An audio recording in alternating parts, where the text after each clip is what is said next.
Sir, you're charged with especially aggravated kidnapping. You're also charged with aggravated assault, and you're charged with theft of a firearm worth less than $2,500. You're talking about stuff that is not You will bring the jury. Hello and welcome to the Court of Public Opinion. I am the Recovery Addict, and boy do I have a case for you today. Why is the dog chewing on this guy? I think they have got the wrong guy They there. got the wrong guy, and the dog was biting him. He roughing him up quite a bit. There's a lawsuit. 9 out of 10 judges prefer watching the Recovery Addict live stream in their courtroom. The fireworks are not done. Now we're doing commentary on the case. Literally not true.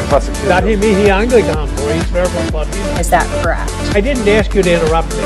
Oh, for Trump's sake. Scratch all that. Oh, that was terrible. I apologize. All right, welcome back to the Court of Public Opinion. I am the Recovery Addict. Good to have you back here. This wonderful, wow, it's loud. That's what it is. This wonderful Thursday afternoon. It is a podcast Thursday, which means that tonight at 8 o'clock on this very channel, we'll be live. You'll be live here with us as we talk about all things not relevant to true crime on the Not Relevant podcast. And we've got some doozies. I also have some stuff to test. Some flavorful stuff to test. Some that I've tried before and that I know I'm going to like, just in case I don't like the new stuff. And some new ones that I think I will like, but I'm not sure.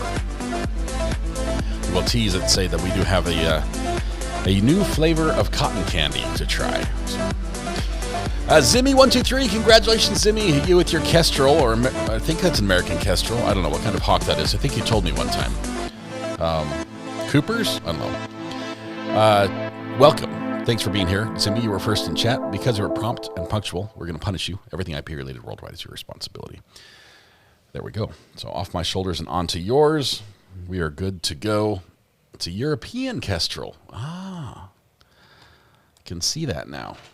Can see that. It's all in the tail. It's all in the tail. What's the difference? I have no idea. Hey.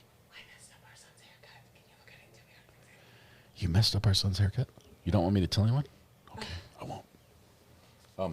I'm live, but you can come bring him in here and sit in front of the camera. Did I mention that Mrs. R.A. cuts my hair? Can't see you wearing black. I'm blending in. I'm actually wearing a Weather Watch shirt. I like to wear it on podcast days. Let's see. Okay. And I happen to be watching a YouTube video over here of Kendall Gray trapping beavers in a pond. We got American kestrels here in the farmlands of Idaho. American kestrel's an amazing bird. Watching them kite, which is when they sit in the wind without flapping and just hover perfectly still and just look on the ground. Unbelievable. If you haven't seen that, you ought to find a kestrel and watch it. All right. I was very tempted to catch a kestrel for some falconry purposes. But I never proceeded. I did a little studying to get my falconry license. Even found a sponsor who would sponsor me, but decided not to go ahead as I had a move in my future. And then we came here. All right, we are waiting for our feed from court, which we expect to get in just a couple minutes. In what case? In the Utah versus Tracey Grist case. This is going to be day 3, and it might be a very important day in this trial. This is Utah. Yes, we're going to be in Utah today. Tracey Grist is charged with murder, the murder of her son-in-law. We have already heard from her daughter, who testified against mom. We've already seen the son, who was found guilty in a trial of his own earlier this year in the same court, and is serving time for that sentence as being the triggerman in this killing. And we're in the middle of hearing from the victim's mom right now. She's the one on stand. She was the one on the stand yesterday. Well, I think, yeah, it was yesterday when the judge called it quits, said, lawyers, step up here to my bench. We've got an issue. And when he called it quits, sent the jury home, said that a legal issue has come up. And I think we're going to hear a little bit about this legal issue going forward. So I'm excited for that. Special K wins at Kestrel names. Nice. Have you ever seen the film Kes? I have not.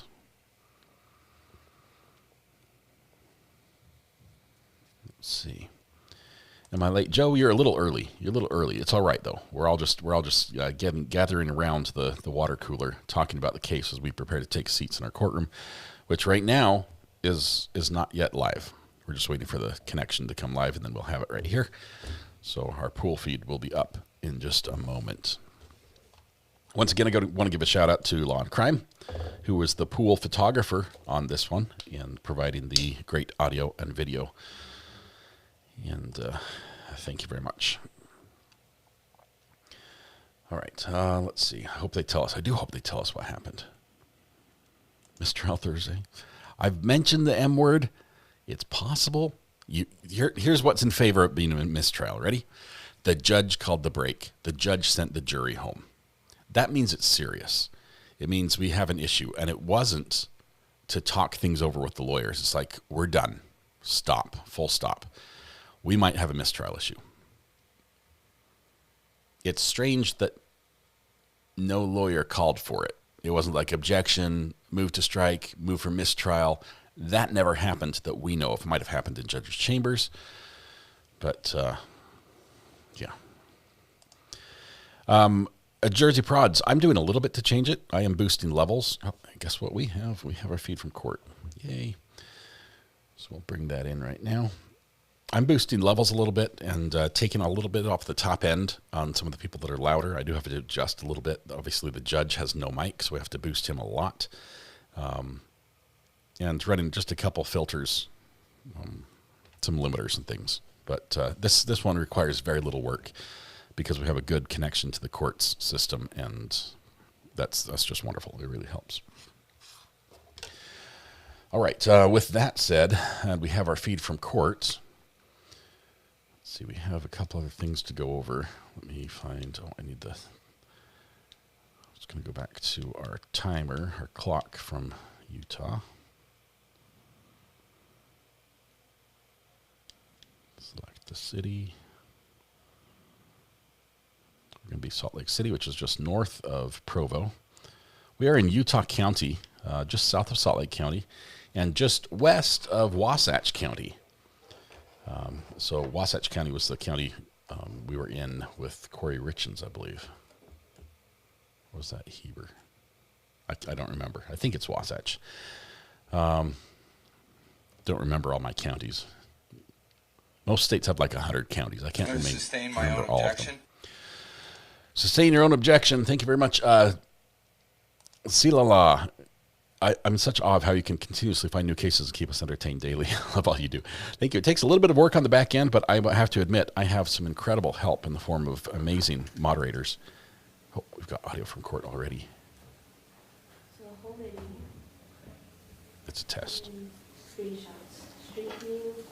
Hush! Bring jury.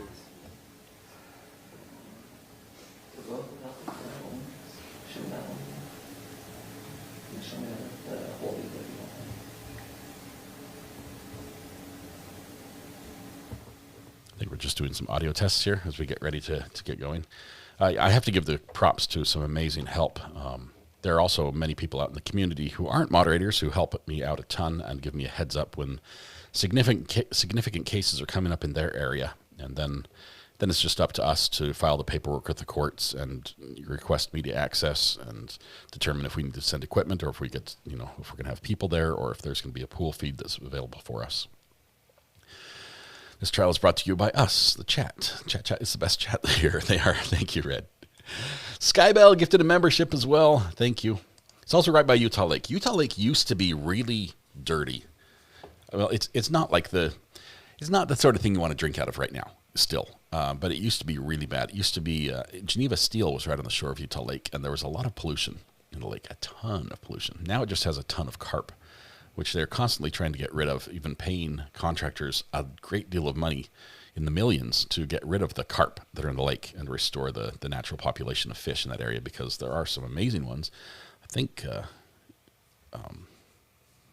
it could do it. It has a ton of like white bass, some of the best fish in there. Also catfish, things like that.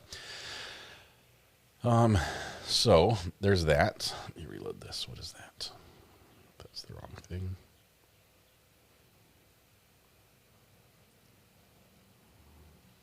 Okay. we're all good. Anyway, don't drink straight from any lake river at all. I prefer to filter. I have a gravity-fed filter, which I can fill up with dirty water, literally muddy water on one side, and get purified, clean drinking water out the other. Used it a lot when I was in hiking with scouts on scout trips.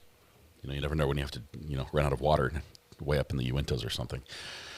Christina gifted 5 memberships. Christina, thank you for your generosity this afternoon, I guess. Have that filtered too. I forget the name of it. It's got the 2 clear bags and you can get the carbon filter and everything. Somebody tell me the name. I know it cost a pretty penny back in the day. It was like $200 something for a filter. But all right. Jersey Tomato, welcome. Good to have you here. We're all just taking a seat, waiting for court to start. The judge has been prompt in this case, and I love it. Most days starting about 2 minutes early. Like every time, 2 minutes early.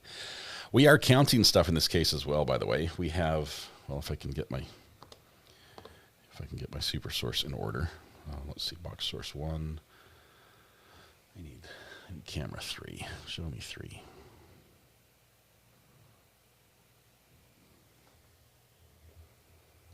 I'm not doing car chases. We're going to get rid of that one. There's our counter. We have a boom counter. And let's see. 4 is 2. 3 is 2. 2 is 3. 1 is 3. Let's turn on those ones. Boom counter, this court has a couple audio glitches where when somebody joins on Zoom, it makes a very loud beep in the courtroom. And when that happens, we call it out as it happens. So we have an audio assault counter, and it's currently up to 20. I'm just trying to get it on the screen for you. Just 1 second. Get control of your sources. I know. I'll tell you what, Troy, I only have 8 right here, but my new system has 20. I could have 20 sources to play with, and I'm just thrilled. How did the car chase in California turn out? She got out of the car and surrendered. 3 flat tires did the trick. Spike strips work their magic. All right, hold please. Super source. I'm hearing a bird.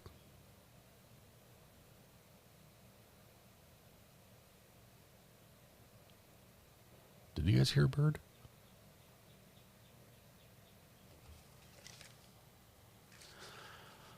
I'm hearing a bird through the courtroom audio.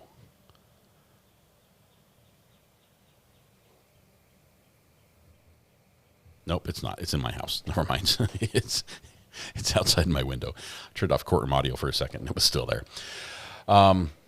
It's the Mockingbird. Flynn trial is reset to start May 4th. That's our next big trial. So we're going there next. Give us a second. Let me get. I was trying to get the counter on the screen for you. Box 2 on. Super source take. There we go. And now it's the wrong size. Let me adjust everything. That is camera 2 needs to be bigger. Just a wee bit.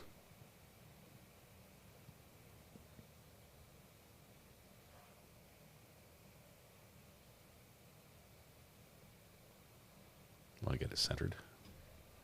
Then we'll trim it down, make everything fit. Let's get the OCD people completely satisfied.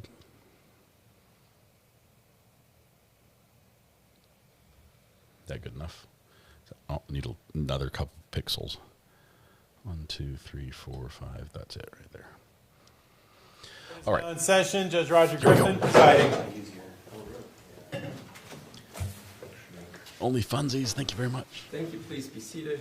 Good afternoon, ladies and gentlemen. It's formally called the matter of State versus Grist. Not up yet. Give the computer system a moment. That's always the tough part.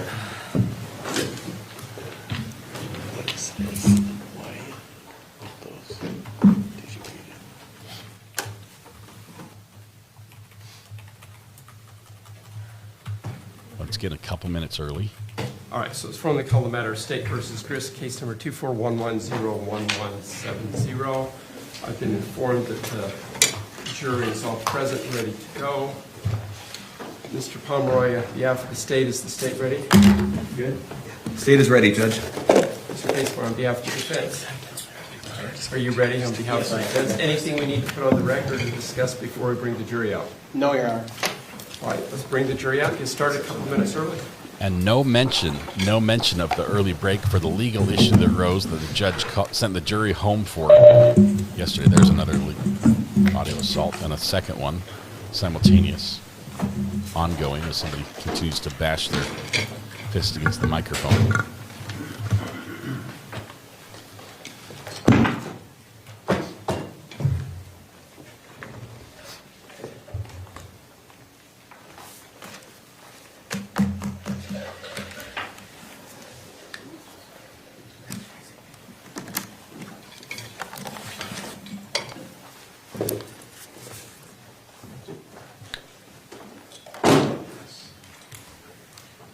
I'm counting all these bangs. Only funsies. Thank you, thank you.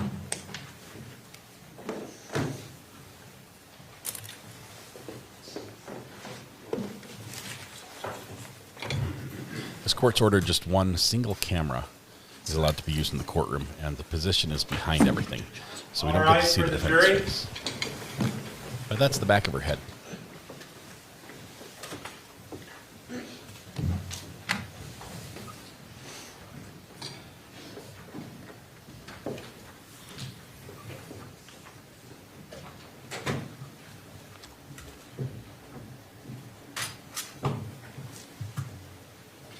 Thank you. Please be seated.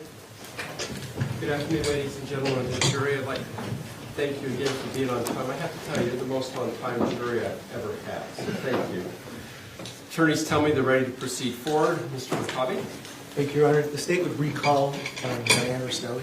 Ms. Rostelli, if you come forward again, I'll swear you in for today's testimony as we've had an overnight break. Ms. Rostelli, back on the stand. When we left her last, she was telling us what a terrible person Kate was. Raise your right hand. How You she swear was. or affirm under the laws of the state of Utah, penalty of perjury, that the testimony you give in this matter today will be true and correct, so help you God. Thank you. Please have a seat up there. It's hot in here, Mr. McCabe. It's a little bit. Judge rolls back behind the divider, adjusts the temperature. He has the control. Thank you. Good afternoon, Mrs. Rostelli.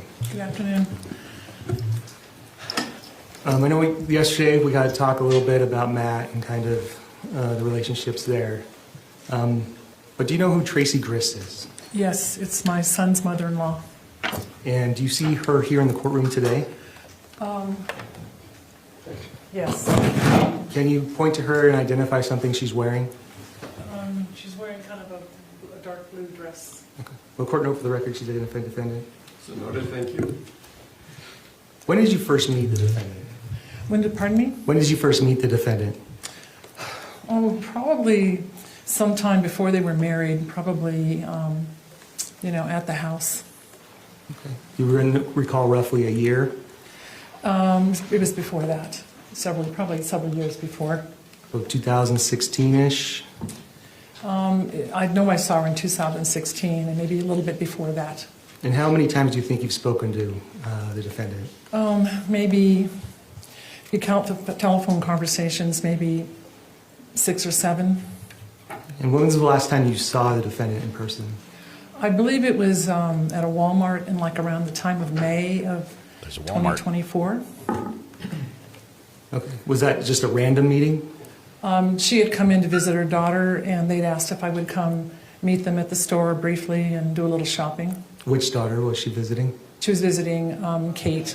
Okay. So was she with Kate and Matt at that time? Yes. Okay.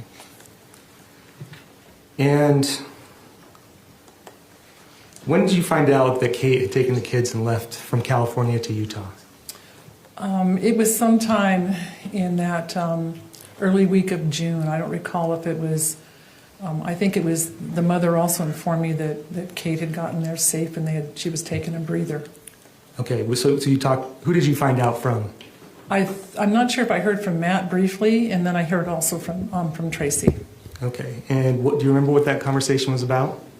It was just very brief, and I think we even had some text messages, or it might even been a text message that we had between us, that she was there and got there safe. Okay. Did you ever talk to Kate about it? No, Kate had no conversations with me about it at all. And when was the last time you talked to Matthew? I talked to him about 2 hours before the murder. Oh, wow. I think we talked about it yesterday, but do you remember what kind of, what was his mood at the time? His mood was fine. He was a little frustrated over something that happened at a short order food place. But he seemed fine. He had water, he had food, and he was well awake for the drive. And when did you find out that Matthew had died?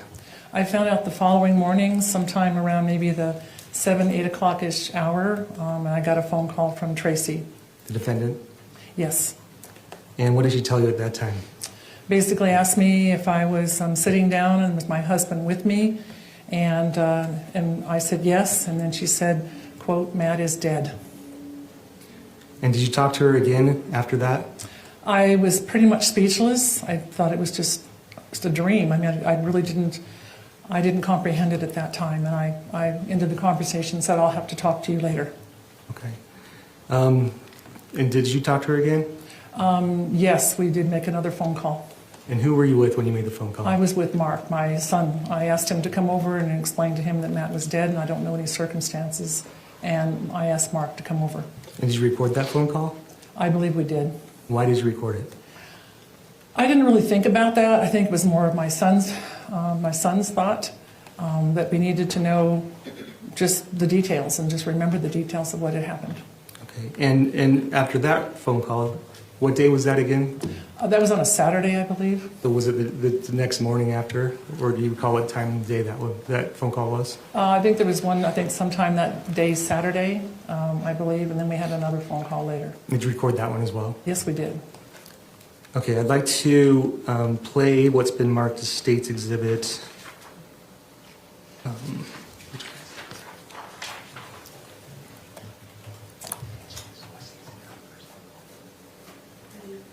I'd like to play what is marked as State's Exhibit 34. Any objection, Mr. Facebar? No. Thank you. I don't know where this mom's from. Okay, can I stop it there for a second? Is this the first phone call that you recorded? It could very well be. I didn't really hear all the words, but it seems to be. Okay, we can play it again. Let's play it through some more. She probably won't answer the phone now. All right, Tracey, you have to tell me. Okay, push pause. Is this one of the phone calls you recorded? Yes. Do you recall which one it was? I think it was the one on that Saturday. The first one? Yes. Okay. State would move to admit and publish to the jury, Your Honor. Any objection to admitting and publishing? State's Exhibit 34. So ordered, thank you. How are you handling this? What's going on? You're kind to ask. I'm not handling it well at all. I'm freaking out and I don't know what to do. I'm in a hotel because I can't go to the house right now. Okay, and what is there a police report? I have no idea. Okay, did anybody, what, you have no idea? Tracey, this is Mark. I'm here with my mom. Can you tell us from the beginning what you know? Yes. So, let's see. Matt was on his way to the house, to my house, because Katie and the kids are here. And they were Kate was undetermined whether she was going to talk for a little while, go right away back to California. It was not abundantly clear what the outcome was going to be of Matt coming out and talking. So about 10 o'clock last night, he got to the house I was in the kitchen and I was sitting on the counter. I was alone in the kitchen and I did not hear the doorbell ring. I didn't hear a door knock. And Matt was in my dining room. And I knew he was due to come over to my house, but I didn't expect to look up and see him there. He was really, really mad and like very agitated, for lack of a better term, and you're fine. I stayed in the kitchen. I said, Kate's upstairs, but she's going to come downstairs. And I stayed in the corner of my kitchen because I was feeling uncomfortable at that moment. I was very thrown off that he was inside the house and I didn't know it. And then he went around the corner and then I heard gunshots. I don't know how many, I don't know how many, 4, I think. Jesus. And Matt was on the ground and he had a knife in his hand. And we called 911. And I told Katie to stay upstairs while I called 911 because I didn't want her to see it. And I wanted her to stay upstairs with the kids. They were sleeping though, and I didn't know they were sleeping. And the police came and separated us, talked to us, and I not slept for 1 second. So that's why I'm really upset, and I'm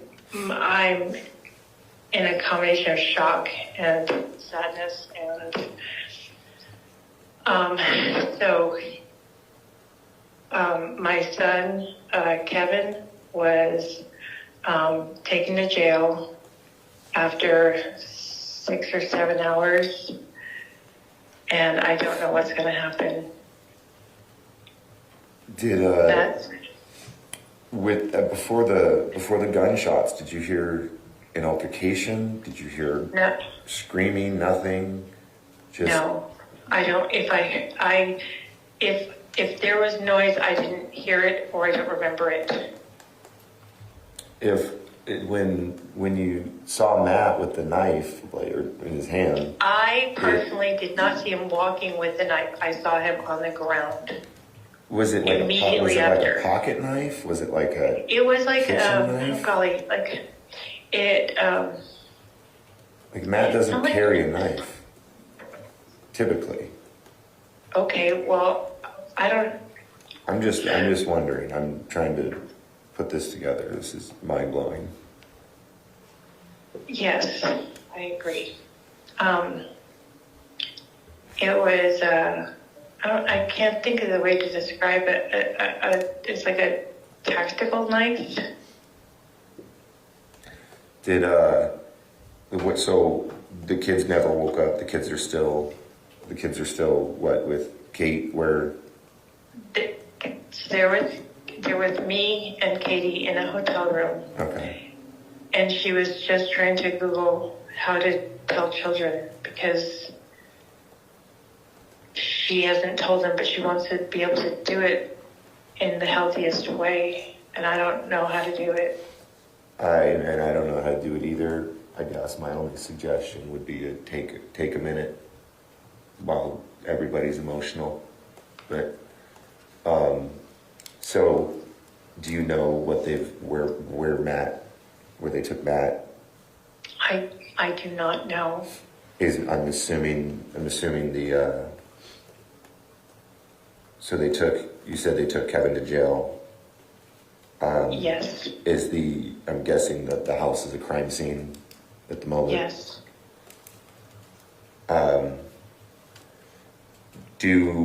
what's the address and what's the law enforcement agency that was there that we can call to find out where Matt is? American Fork Police Department. Mark. Yeah. Mark. Yes. I'm really sorry for your loss. Genuinely sorry for your loss. Yeah, I don't know what to say. This is. You know, I'm just saying it. What's the house number? 114 South, 20 East, American Fork, Utah. Now, was there any? I mean, I know Matt probably. I mean, driving out to Utah, probably not the happiest. But was there an altercation on the phone before this? Like, was there? I personally have no idea. I was at work all day yesterday, and I have no idea. I know I spoke to Matt about 7:20 that night. He said he was 2 hours out from Utah, and he was excited to be able to pick up his family and children. And I know I left a message a little after 10, you know, that he arrive. So I know I had a conversation with him, you know, and, you know, he was very calm, wanting to bring his family back. Yeah. I don't know what to say to that either. I don't know what to say. I didn't see anything myself. I saw zero. I stayed in the kitchen because I was feeling uneasy, and my reaction usually is I freeze. If there's some emergency. Did you know that your son Kevin had a gun in the house? It's my gun, and it was in a gun safe, and I moved it from my bedroom to the garage. To the garage in a gun safe, or? Yes, in a gun safe. Yes. And your son Kevin knew where the gun was?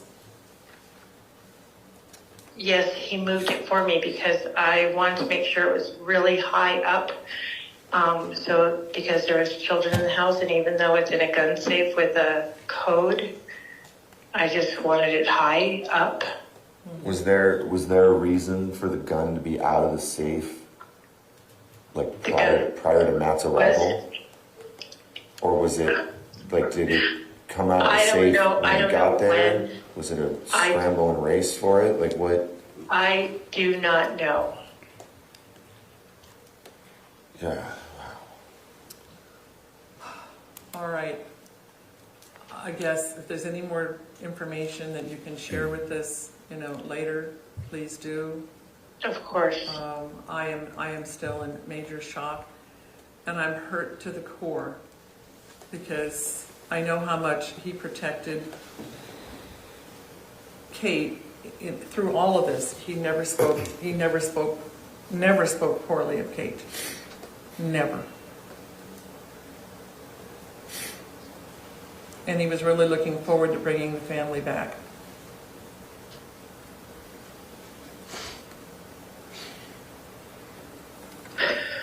I didn't want to make this call, by the way, so I'm sorry. Nobody wants to make a call like this. All right. Anything else, babe? No, I think we're just going to have to get. We just have to keep get us details informed as to what the plans are. Oh. Hey, Lucas. I think he's at the house right now. At whose house? At Matt and Kate's house. Matt, there was a fire at Vale Lake, and they evacuated Vale Lake campground, and Matt asked Lucas to go to the house. But I don't know if he went or not. Okay, I'm going to have to think on that. This is going to crush. This is going to crush Lucas. I think we need to have him come here. I don't think we can. I think that's. I don't think we can yes. call him over the phone. I think he needs to come here. But he's out there protecting the property. And right Kate, But right Kate now, doesn't have her phone. Kate doesn't have her phone right now. I get that Kate Lucas doesn't have her phone? No. Where's her phone? The authorities have her phone. Okay. She gave them permission and her passcode and everything. Okay. Yeah, I'm gonna see. We gotta get Lucas to come here. Okay. All right. Without telling him, or I'll have to go out there. Okay. And go tell him. Okay, we will work on that.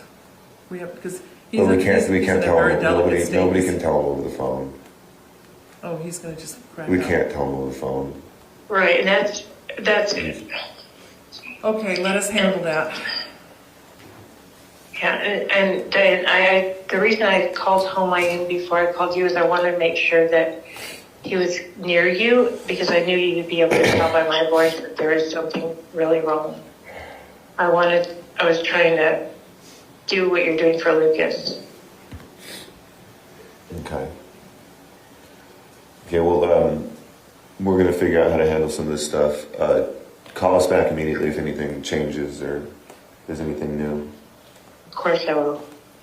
Okay. Right now I'm kind of, I'm also, my head is swimming and so I'm probably not being much help. Okay, all right, keep us posted. Okay. Sure, thanks, Okay, bye. Thank you. Well, Wow. shot him 4 times. How long after did you make the second call? I think we had another phone call. I think it was on Sunday. Kate had reached out by, I think, text or something that she wanted to talk to me. And you recorded that one as well? We did. And who was involved in that phone call? That was going to be my son Mark. I was over at his house. It was Tracey and Kate. Tracey was there too. And myself. Statement moved to admit and publish State's Exhibit 35. Any objection? No, Your Honor. It's so ordered.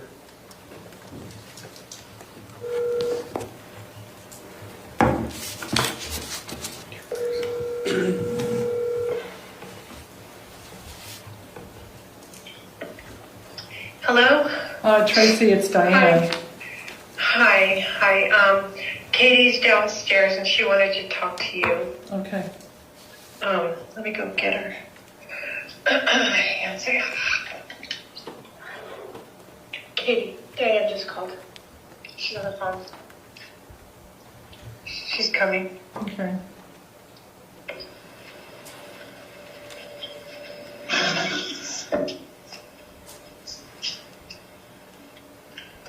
We're stepping outside so the kids can't hear anything. Where are you? Right now on the back patio. Of your house? Yes. Hi. Hi.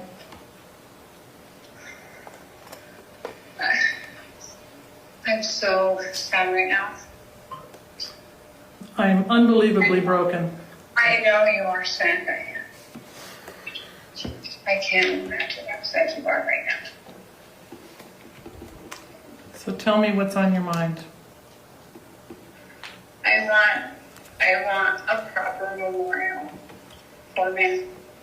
And the kids are my concern. The kids are just so sad.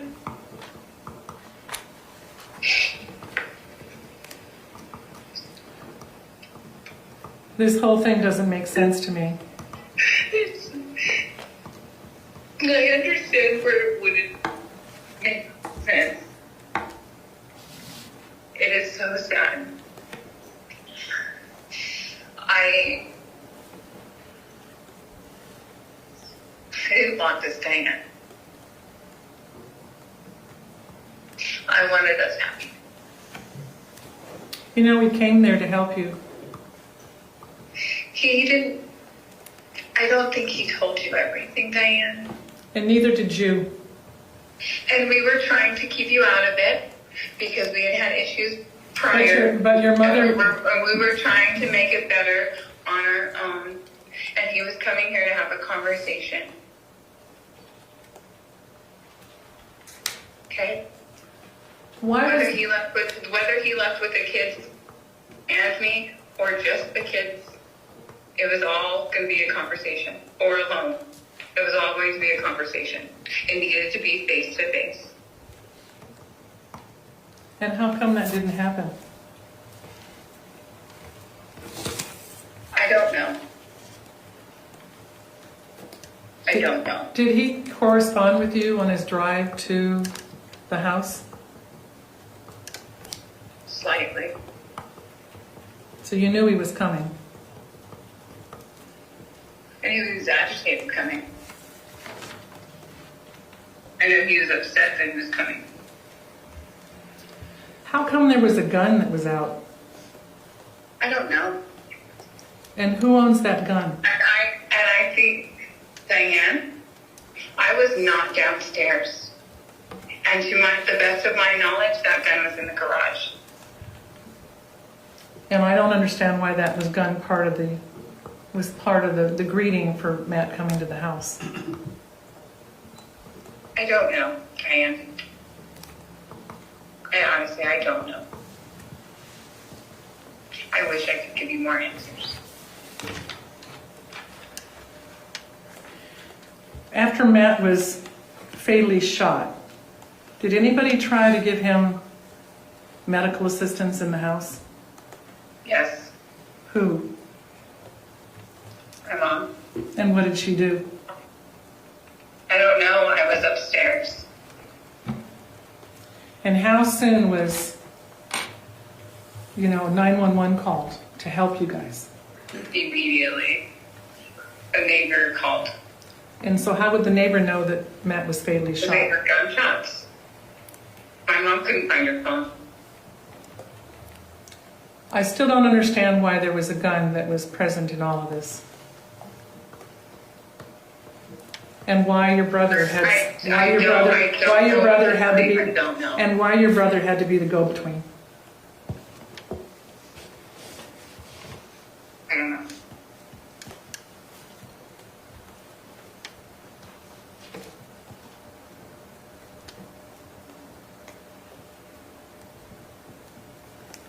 I am so broken.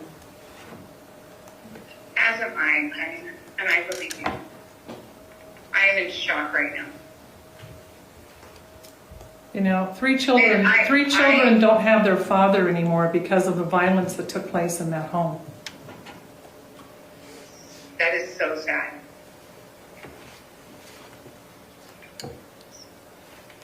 How come Kevin didn't call 911? How come Kevin didn't call? I don't know, Diane. Did you talk to Lucas?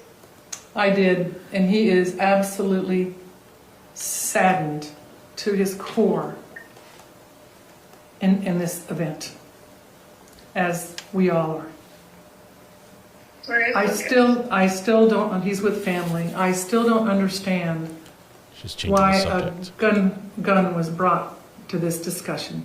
When you knew when you knew he was coming, you knew he was coming, and whose gun is it? And how did your brother get access to it? And who else knew he had a gun that he was going to use in this fight? No one. I don't know. I don't know, Diane. And what did your brother say happened? What did he tell you? I haven't talked to him. I don't know. And you don't know what he shared with even your mom? I have no idea. Kevin hasn't talked to my mom. You do know that this is totally out of character for violence to occur like this.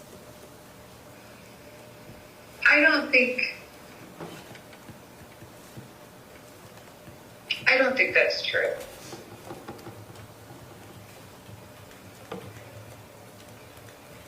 But you did have conversations with Matt, and you knew he was coming. I was under the impression that I didn't know you guys were actually having a separation. When did that occur? We were trying to make it work and trying to resolve it. But I didn't know the word separation. I didn't know the word separation was in the midst. That you guys needed time off, and the way you left with me, you were going to go be with your family for a while and have a little vacation. And that's what it was. And that's what it was. And that's he what was it coming out to have a conversation to figure out if that's what we wanted to proceed forward. So really, it was really a vacation for you to come out. And I understood too. Did you want to come back? Yes. And it was honestly, it totally depended on the conversation that Matt and I were about to have, face to face. Because you can act any way on the phone, but how you act face to face is completely different. I wanted to have a conversation with him face to face before I got in the truck with him and went home. Well, again, I was unaware that this was a separation. I thought it was just a little breather for you because... We were trying to work it out between Matt and myself. Yeah. And I don't know that... I also was under the impression that you were going to try to come back and rent a car. What happened with the car rental? What happened with the car rental? Because I thought you were... Because I have an out-of-state driver's license, I could not rent a car on my debit card. Mm-hmm. My mom hit some hurdles and had no money. Her water got turned off at her studio, so she lacked hours, and she had an unexpected expense that she had to pay. Because that's why I was very happy that, after 3 weeks that Matt was going to help bring you back, because there was, these things, these glitches that were preventing you from, joining as a family. I understand. We were working on things and trying to make it work, and there were points where it was clear to me that he didn't want to go in the same direction I wanted to go in. Someone whispered, "I understand." And so you said, "I understand." And I feel like he knew I felt like that, and he was upset. Do you think that Matt was really going to kill your brother? I have no idea. You can hear Tracey in the background telling her what to say. And do you believe that this particular shooting was justified, that occurred in that house, that being killed was justified? Diana can't answer that question. I hear your mom in the background. She's giving you answers.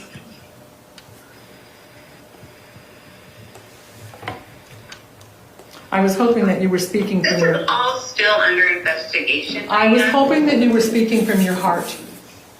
I am trying to speak from my heart without saying the wrong thing. And also I read in a brief article that showed up that your brother was found with drugs. Did you know he was on drugs? No, I had no idea he was on drugs. Not a clue he was on drugs. And that was an information that your mother didn't share with you either, with him living or being around that home? How would she know? She doesn't know. She doesn't. He's over 18. Why would she be checking his drawers? He acts completely normal. Well, I'm still questioning, why was there a gun in the house? With children in that house. It was in the garage, Diane. But it wasn't in the garage when the shooting took place. The shooting did not take. The shooting didn't take place in the garage. It took place in the house. In the hallway, I understand. I know, but this was to me. Somebody brought that gun out of the garage. I was not downstairs. I do not know what happened. Okay, I cannot give you any answers, Diane.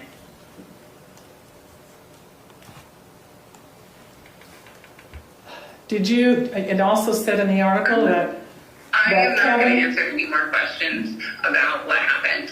We can talk about a memorial service for Matt if you'd like, But I don't want to talk about what Well, happened anymore. I don't think- appreciate the way you're talking with me. I just want to know, you are the person that was there and a witness, and I was I not. was upstairs, Diane. I was not a witness. But you heard the gunshots. Why weren't you? Did you go down and give assistance to My Matt? mother came upstairs and said, do not come downstairs. There's something happened, and I'm calling 911. But I also thought that your mother was giving, first aid to Matt. How could she be upstairs when she should have been down assisting Matt in his time of need?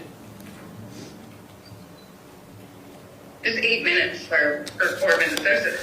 Diane, Minutes count when someone. Once she figured out that she couldn't Minutes save count my when somebody's account. bleeding to death. And the number of shots that they're saying took place is totally unimaginable. That's true. And what gets me is you knew he was coming, and he was there and happy to do so.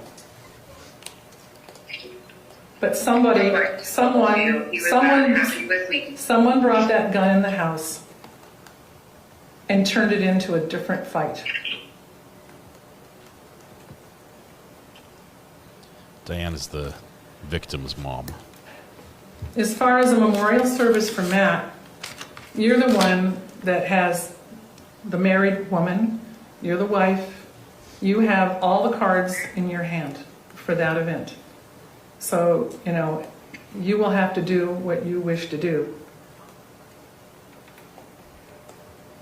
Okay, I have no money for any of that, so I will figure out how I will do that then.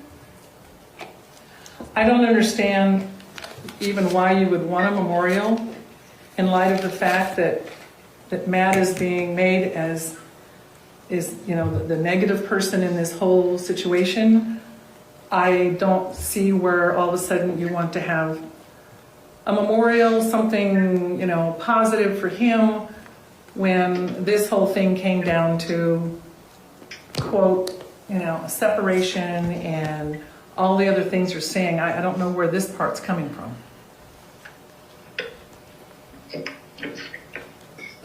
Because he's my husband. I don't understand where you don't. Where you don't get that. It was stated that Matt had a knife.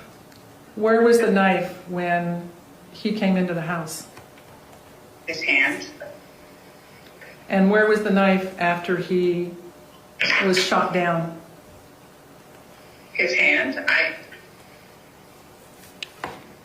And I don't know, Diane. It was the most traumatic thing walking past his body. Okay, I didn't want to look. How could the knife be in his hand if she's providing life-saving care? And again, Tracey. The layout of the house.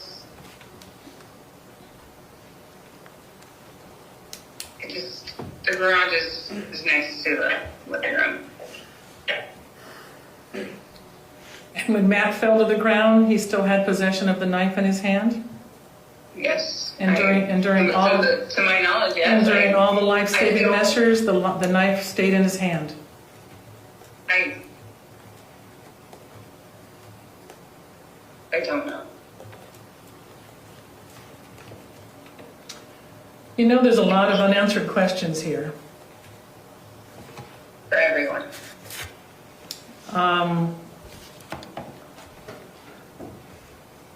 I am absolutely stunned that a family, can have such violence take place.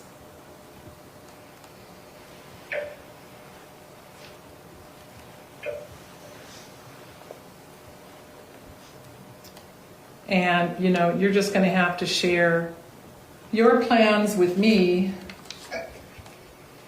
because I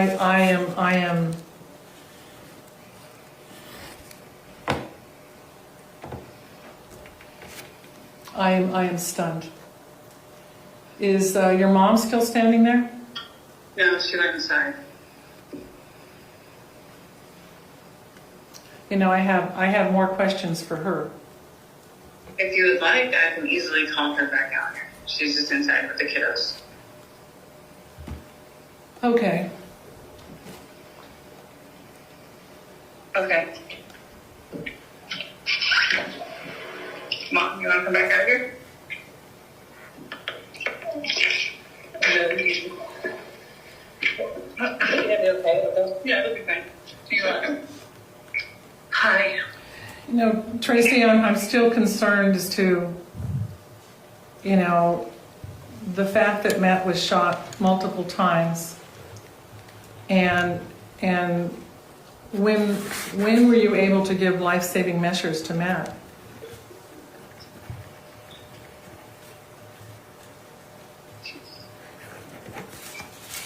I'm in so much shock, and I can't have the conversation going over the experience again because I am so sad. I just need some time. Well, and I think the part that really disturbs me is that a number of the shots were in Matt's back. I actually have no idea where the shots were. Yeah, that's what's being reported. That he I was don't know if that's accurate or not. he was not moving forward in any aggressive manner, but was shot in the back. I have no idea. Multiple times. That Again, is- I have no idea. And does your son have a history of anger issues? Absolutely not. Has he ever had any violent history? No. And you do know they're saying that Matt was found face down Yes. and shot in the back multiple times.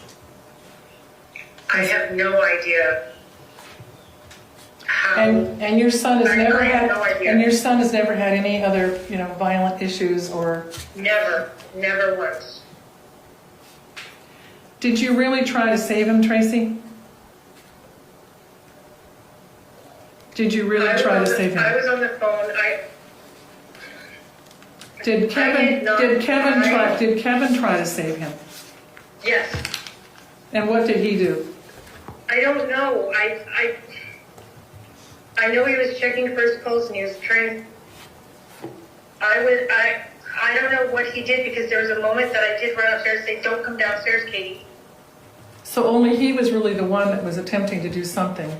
After violently attacking Matt, he went over to him to try to help.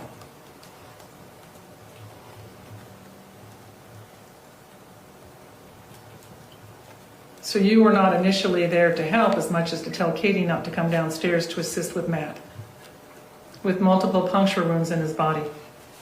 I want to help you right now understand, but I don't think I can.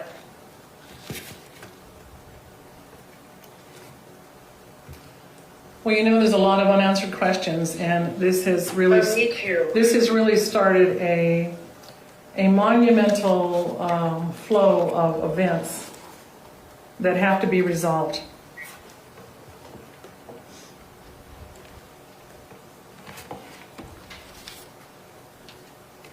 And I thought that they had found him, that he was face down during all of this. And how were you able to give CPR to rescue him if he wasn't face up?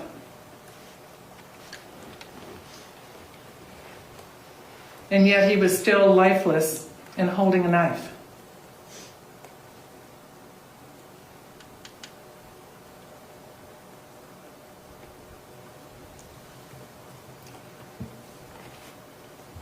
This is a horrific situation,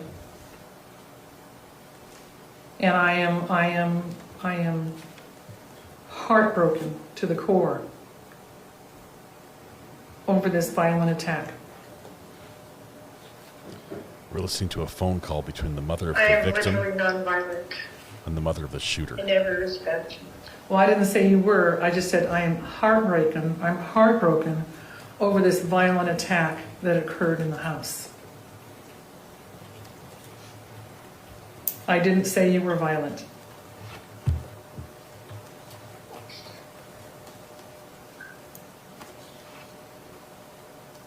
Well, Kate's going to have to figure out what kind of plans for a lot of things. And Do you know what you'd like to do for a memorial? Do you have any ideas? I have no idea for memorial, and I'm really not comfortable with a memorial at this time. I understand that. Did Matt say anything to anybody in his last breaths before he died? No, not that I heard. Not that I heard. It just seems incongruent that a family would hold a memorial for someone that they have just violently taken away.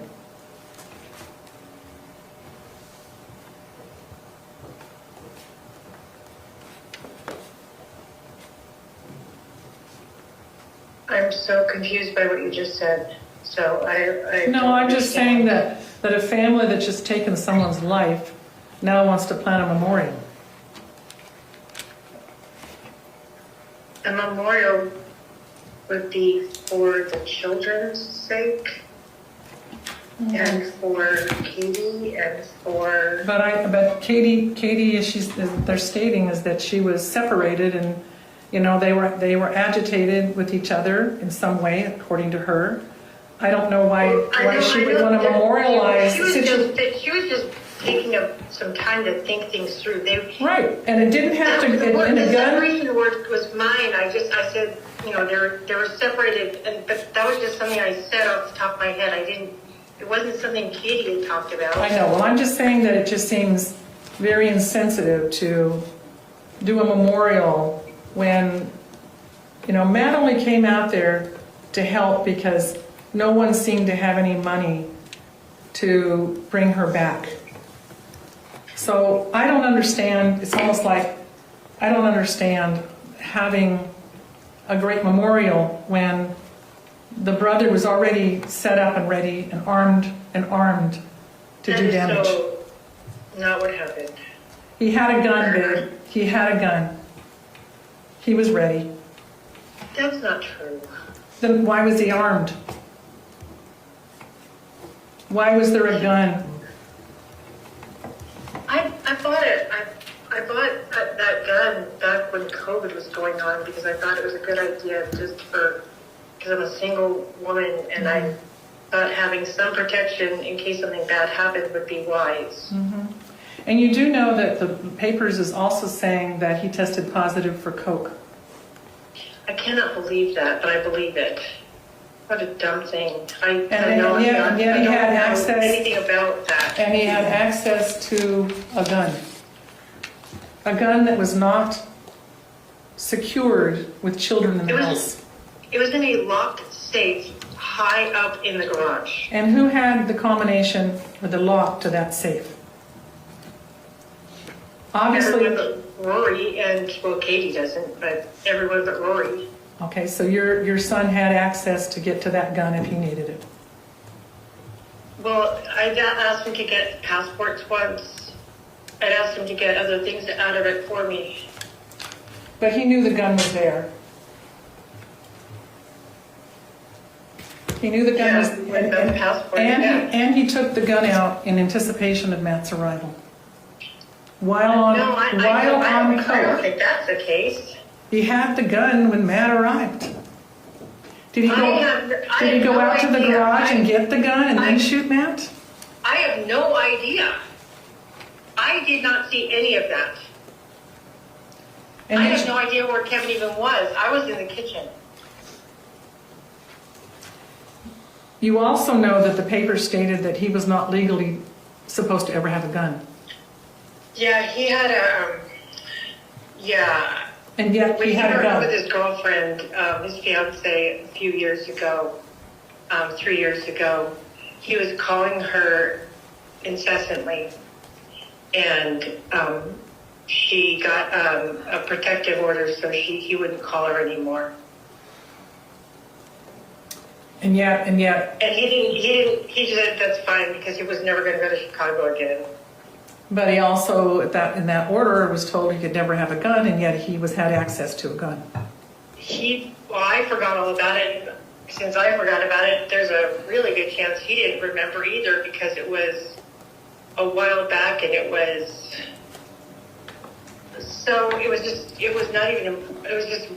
I forgot. And I don't understand why Kevin was so upset when Matt arrived that he was prepared for a fight. What happened in the dialogue between the family and setting the situation up for Kevin to be anticipating trouble?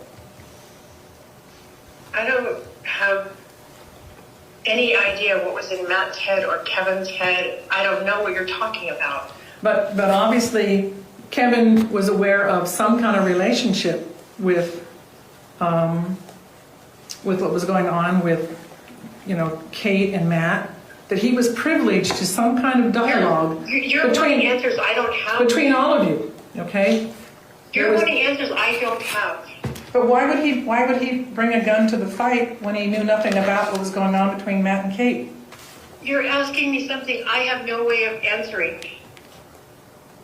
Somebody knows the answer to that, because there's no way that someone would have that much anger in their heart to come prepared. Kevin is the most sweet, kind, peaceful, gentle soul.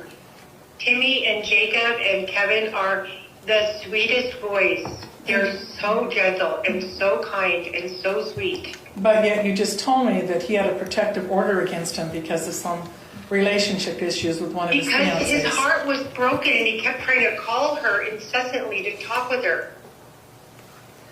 Was he on coke how long has he been on coke? I had no idea he's ever even done that. It seems to I had zero idea. It seems to me there was some discussion and sharing from your daughter that there was problems at home with him. My son? Mm-hmm. Well, when he broke up when his girlfriend broke up with him after being engaged, he was really, really sad, and he was just sad, and he was getting things back together and trying to. He's been working, and he's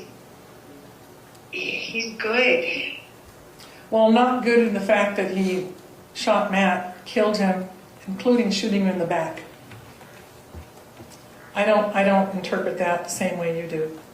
And especially being positive for coke and, coming to a battle with a gun, he intended and was potentially going to do serious harm.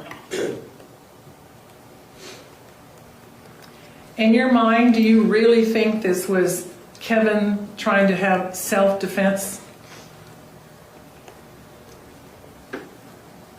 In my mind, my son was only being protective and loving and kind to the people in my home.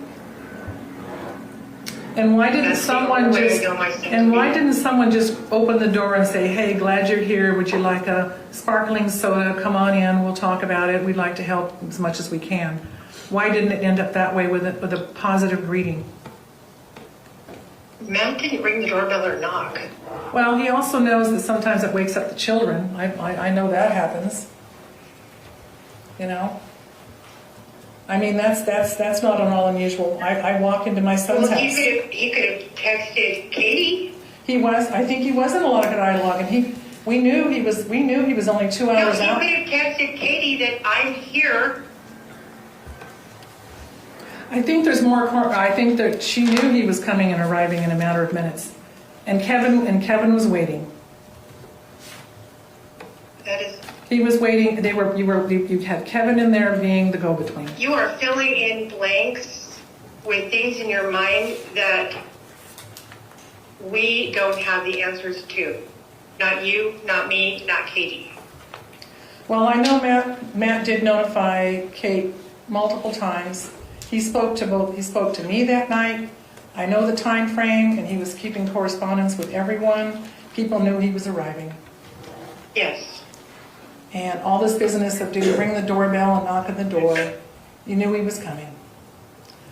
I think the family has a lot of explaining to do. I think that this, is a very serious event in our lives. And did anybody in your family tell Matt not to come? I didn't tell him not to come. I have no idea what anyone else did. Because I was under the impression she wanted to come home but had no means to do it. I was under the impression that you had to pay for Pop's registration for his truck, and that you couldn't rent, and you couldn't rent a car for Kate to come home. And I also heard that the issue of something about she couldn't rent a car, so she couldn't come home last Friday. So again, everybody wanted her to have the opportunity to go home, but then when he got there, everybody was waiting for him to do something different.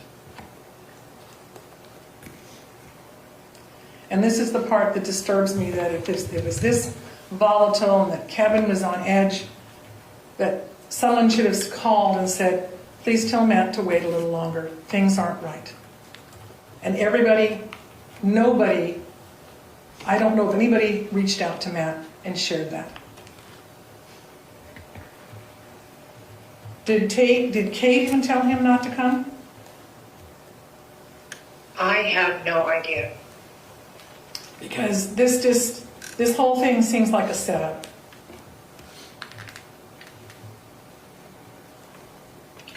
We would never plan to hurt someone.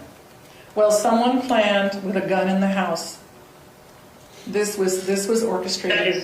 That is so not true. Then why was the gun in the house and not in the garage locked up? The gun was... you're asking me things I can't answer. You're the owner of the gun. Know. You're the owner of the gun. You're the person that's primarily responsible for the safety of where that gun is kept. We're not making any progress in bringing peace or solving this or answering questions. So I'm going to let Kate say goodbye to you, because I don't know. I don't know what to tell you. Well, I think there's some blanks. I think there's some empty answers. I think that there are questions that are obvious that there are answers to, and I clearly see that there was some kind of pattern, and this should have never taken place for a man who drove, over 8 hours or over 6+, just to help his wife and bring his family back home and share all the good news.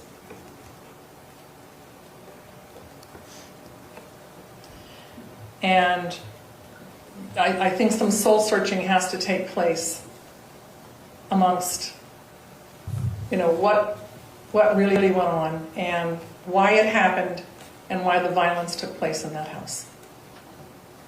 I'm really sorry that you're sad, but I'm going to hang up and go, because you're wanting me to tell you things that I have no idea about.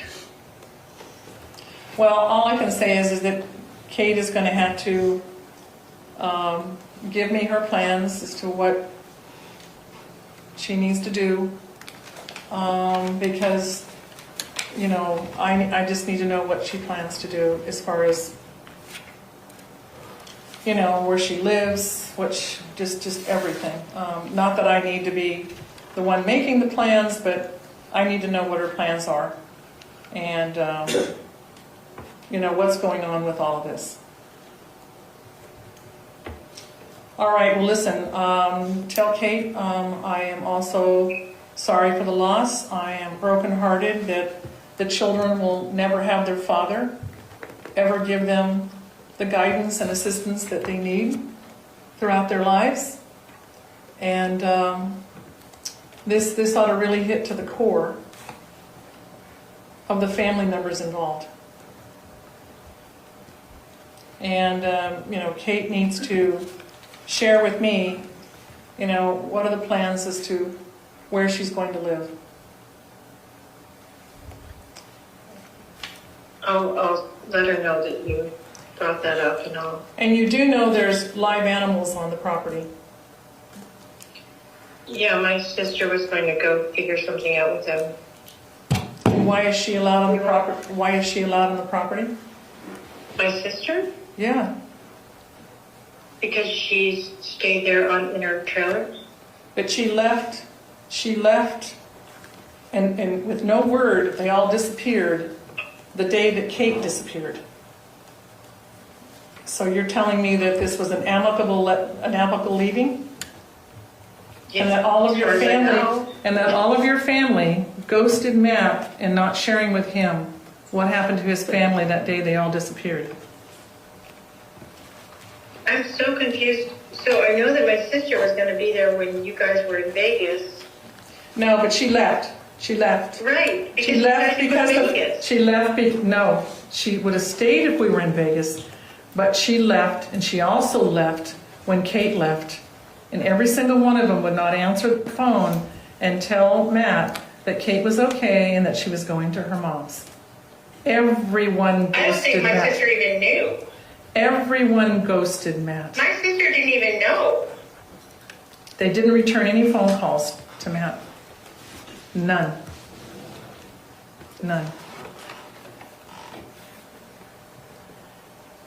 And I think that at this point, sister is not allowed. No one's allowed on the property except those who own the property. Okay. I'll let Kelly know. How are you going to take care of puppy dogs? Well, that's something they should have thought about 2 days ago. You know, Matt's been dead since Friday night before midnight. This is now Sunday. And it's amazing that no one from that family has even thought about asking us or anybody to go out there and to assist. I mean, that's heartless. Well, I don't even know what to say to that. Well, this is all part of when you take someone's life and don't realize all the consequences. I've got to go.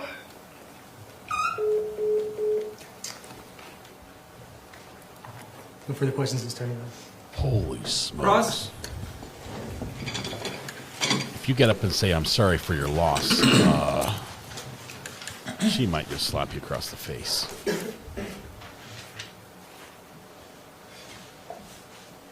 Two days after the murder, and from untold miles away over a phone call, Mom sorts out the entire thing. Mrs. Ristelli, first off, I'd just like to say I am terribly sorry about your loss. You lost a child. That's a horrible thing. That should never happen. And I'm sorry that you had to go through this in your life. These phone calls that you had with Kate and Tracey were trying to get some answers, right? Information, yes. Yeah. And you got some information, but not much from Kate or Tracey. Is that accurate? I would say just there was gaps. And there were gaps, yes. Gaps, right? Gaps in information. Yeah. And but you did learn, I guess, that and Kate said that they were separated. So you learned that Kate and Kevin and Tracey were separated at the scene. So you did become aware of that, right? And what separated mean at the scene, the actual the house? Yes. That Kate told you that we were separated, and she said it on the phone call. Do you recall that? Mean separated in space or separated in a relationship? Not, I don't think in a relationship. Okay. I think separated in space. She does from what she said.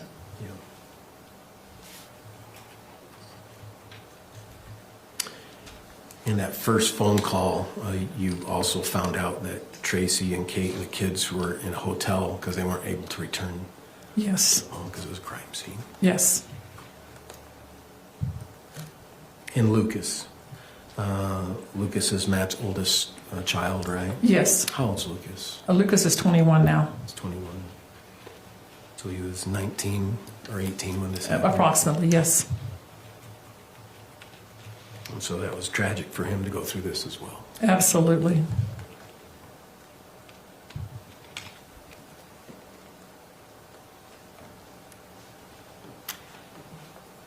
Well, once again, terribly sorry about your loss. I know these are hard times, and I have no further questions, Judge. Thank you, Mr. Facemart. Mr. Batavi, any redirect? No, Your Honor.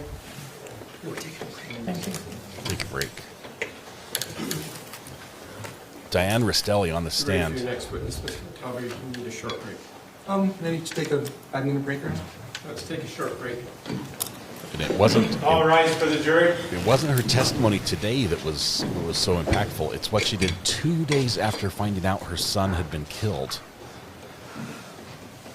She placed a phone call and talked to Tracey and Kate and asked questions, pointed questions, questions that investigators in a crime scene would ask.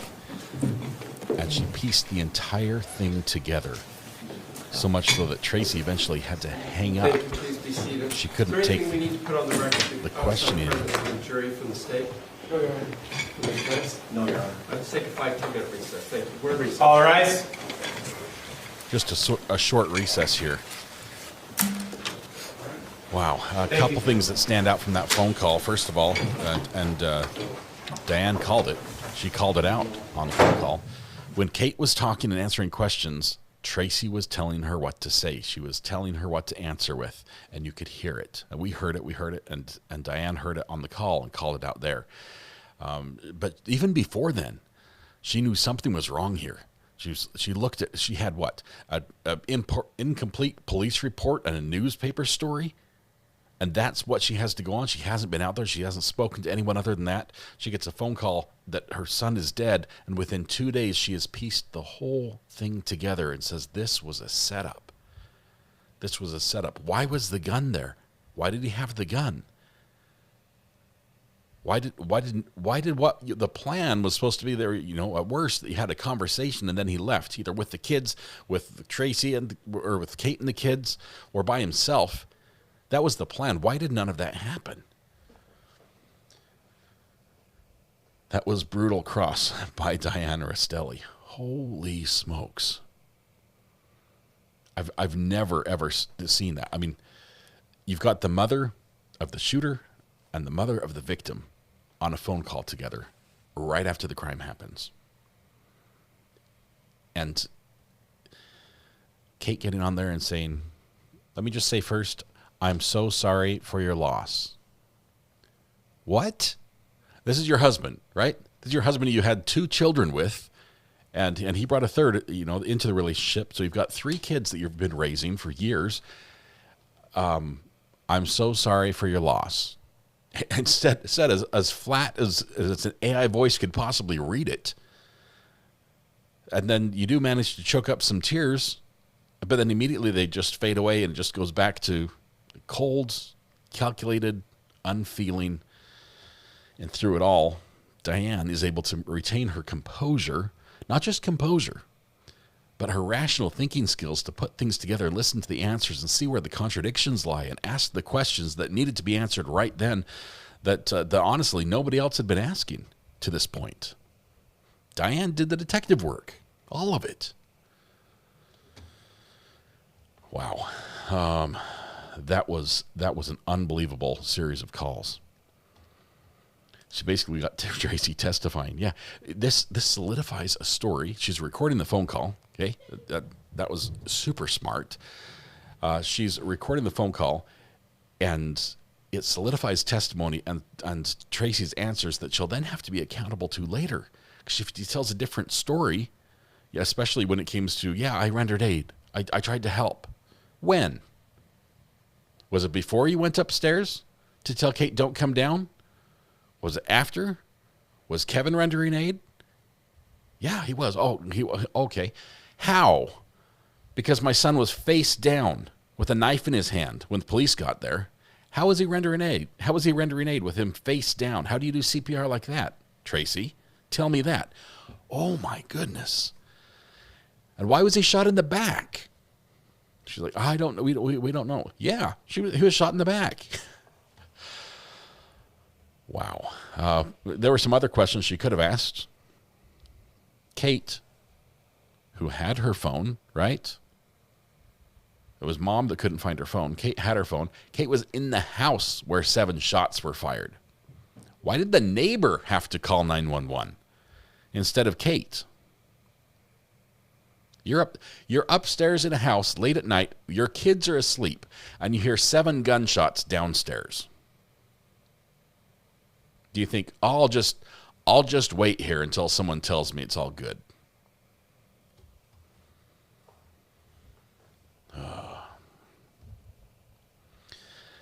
I think this phone call with both Diane and Diane's surviving son, Mark, asking the questions. How could he have the knife in his hand?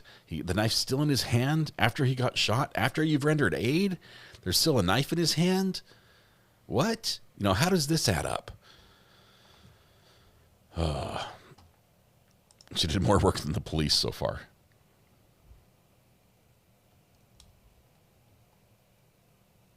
That was wild. She was incredible. In the wrong hand. He was left-handed. Put it in the right hand. Knife's facing the wrong direction. And yes, you can do a downward stabbing motion, but it just doesn't. The knife he was holding, I believe, had a grip handle that it would have. You would anticipate it would be held a different way than it was in his hand.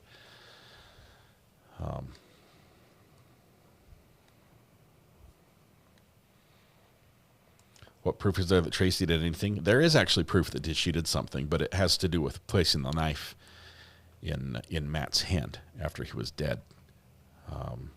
Kate let slip the 8 minutes. Whoops. We called 911 immediately. She said, really? It was what? It was 8 minutes. 4 minutes. It was, yeah. Oops. It was 8 minutes. This is the state's case. Defense is going to be coming soon. Yes, we believe the state's going to arrest probably on Monday, is the way things are looking. Depends how everything goes with their witnesses going forward. We still have not heard the digital evidence that's about to come in. We have not heard the searches that Tracey did on her computer, looking into the Adelson family. Yes, that family, the very same family. Whose crime they appeared to have almost mirrored. Why'd go to trial with this incriminating evidence against you? Well, it's her right. I can't hold it against her just for exercising her right. But it does not look good. I can tell you that. It's getting spicy. It is getting super spicy. Tracey has texts about the knife. She has Google searches about Utah gun laws. Is Donna consulting now? In closing arguments, the state should play this recording again and just say thank you. Yeah. Tracey's searches are Brian Walsh level. Is there trial tomorrow? I believe so. I believe we have a full day on Friday. We'll listen for the judge at the end of today. I don't remember what he said going forward. Full day tomorrow.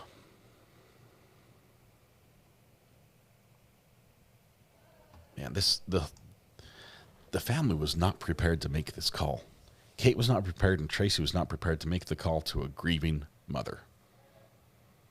Yeah, and the initial call, are you sitting down? Is your husband with you? Matt's dead.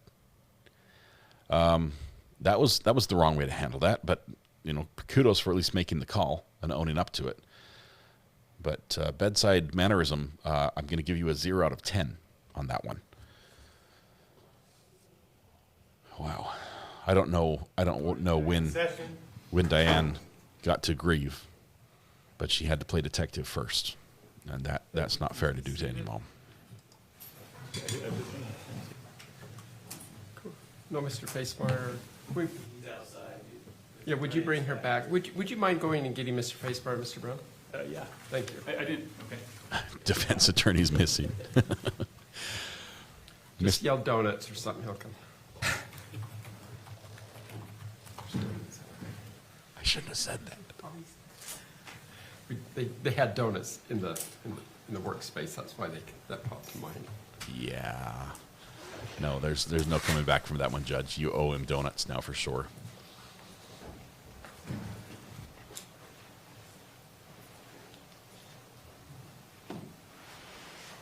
Aaron, I don't know. It's a possibility. It's an interesting idea.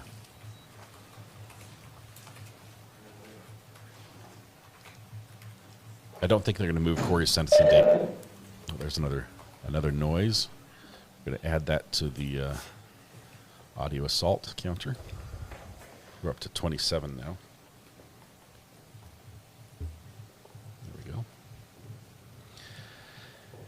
The judge just asked Mr. Brown, who's an attorney, to go get the defense attorney, and there's just said, just yell donuts. That'll get his attention.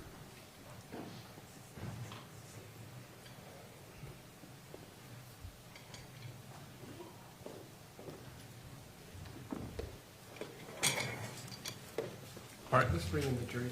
One moment, Your Honor. Just have my glasses. Well, it'll take him a minute to walk all the way around. She was as far as she was. Yeah, he's going all the way in to get them, I should say. Mr. Watabe, who's your next witness? Officer Neal. And I assume you think he'll go the rest of the afternoon? Officer Neal? We'll go. No.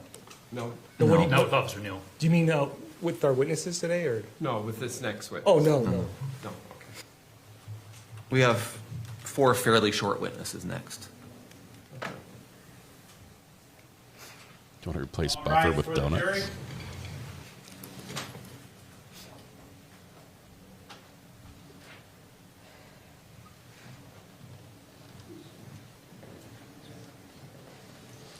Has anybody seen my my SD card reader? I have it around here somewhere.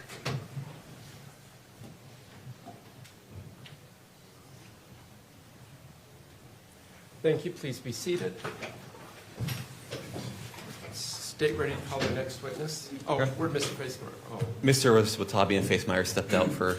Just a moment. The two lead attorneys stepped out just as you were walking in. Whoa. All right, Mr. Watabe, you ready for your next witness? Yes, Your Honor. Say to call Officer Neal. Officer Neal, if you'll come forward, please. What do they need to talk about? Is there still a plea deal on the table? If you raise your right hand, please. Do you swear or affirm under the laws of the state of Utah, penalty of perjury, that the testimony given this matter today will be true and correct, so help you God? I do. Thank you. Please have a seat.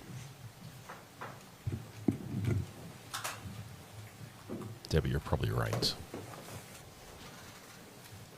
Good morning, Officer Neal. Or afternoon. Apologize. Good afternoon. Will you state your name and spell your last name for the record? It's going to be Anthony Neal. Last name is going to be Neil. And what's your occupation? I'm a police officer for the American Fork Police Department. And how long have you been a police officer? 3.5 years. And what's your title at the American Fork Police Department? I'm a patrol officer. And what kind of duties do you have as a patrol officer? I'm responding to calls for service. When people are needing assistance with something, they call into 911. That gets dispatched out to us, and then we respond. And when you respond on cases, do you have a body cam? I do, yes. Did you get a call on the night of July 12, 2024? I did, yes. And where were you dispatched to? To a residence in American Fork. It was an apartment complex on the east end of town. And who did you respond with? Officer Guerra and Officer Laycock. Were you the first people to arrive on scene? We were, yes. All 3 of us arrived at approximately the same time. And what did you see when you arrived? There's a truck parked outside of the reported residence with hazards on. There's a cardboard underneath it. We arrived towards the front of the house. Officer Guerra went to the front door, and then I positioned myself out of the front window of the house to where I could see inside of the house. At some point did you go in the residence? I did, yes. And how many people had gone into the residence before you? Only Officer Guerra had gone in before I entered. How soon before you did he go in? Seconds. And then what happened after you went in the house? I observed a male that was face down in the hallway of right as the entryway of the house. Did you identify him at some point? The male face down, I did Yes. not. Did you find out later who he was? I did. Who was it? I don't recall the name. Okay, then what I know his happened? relationship with the family members. Okay. And what happened next? I pulled out, there's a male that was kind of standing kind of over the body a little bit with his arm folded. Later I identified him as Kevin Ellis. I directed him out of the residence just to start securing the scene. So I pulled him out of the house and I exited with him. And what happened after that? We exited the house. We went into the front yard of the residence, and as I was talking with Kevin, I observed that a female was outside of the front door of the residence. I had called her over towards me. Later identified her as Tracey Grist. And then, so at that point, who else was outside? At that time, it was me, Kevin, and Tracey. Okay, and what happened after that? I asked if there who the person was that was face down in the entryway. She said that it was her. Tracey stated that it was her daughter's husband. I asked where her daughter was located. She said that she was upstairs. I asked if she had the firearm because we had reported of shots fired. She said that she didn't have the firearm, and so I asked who had the firearm, where Kevin said that he had it. Okay. And what did you do after that? At that point, I separated Tracey from Kevin.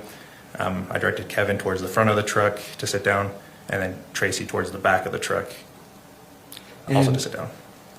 Did you search Kevin at that point? Shortly after, I did search Kevin's person. In his right pocket, he stated that he had his holster, and identified that it was there. It was an empty holster. Left it on his person, and then continued searching him. Nothing else of note was found. He had a holster. And then what happened? After searching Kevin, went over to Tracey, performed a search on her to see if there was any weapons. No weapons were found on Tracey's person. And at some point, did anybody else come out of the house? After that, another female was at the front door, escorted by Officer Laycock. I directed her, because she initially started walking towards Tracey, and my goal was to keep everybody separated. So I directed Catherine to a position in the yard, away from Tracey and away from Kevin. So the third person was Catherine? Correct. Do you know her last name? I don't recall the last name. Okay. And at some point, did they stay separated, the defendant and Catherine? After I had identified Catherine and Tracey, I went over to identify Kevin, and so I directed Officer Stimson over towards Catherine and Tracey while I identified Kevin. And at that time, I observed Tracey moving towards Catherine, so I directed them to stay apart from each other again. And who's Officer Stimson? Officer Stimson, he used to work for a police department. He was one of our patrol officers. At the time, he was on what's called a ghost week, where he's being evaluated to be able to see if he's ready to go by himself as a police officer instead of being in that evaluation process. So how long, was he even a full-time police officer at that point? He was full-time, just not by himself yet. He was still being evaluated. But how long had he been with the office? Approximately, I want to say 2 months. Okay.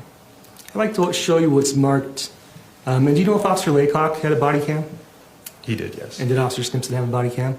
He did, yes. I'd like to show you what's marked and just the witness at this point is State's Exhibit 133.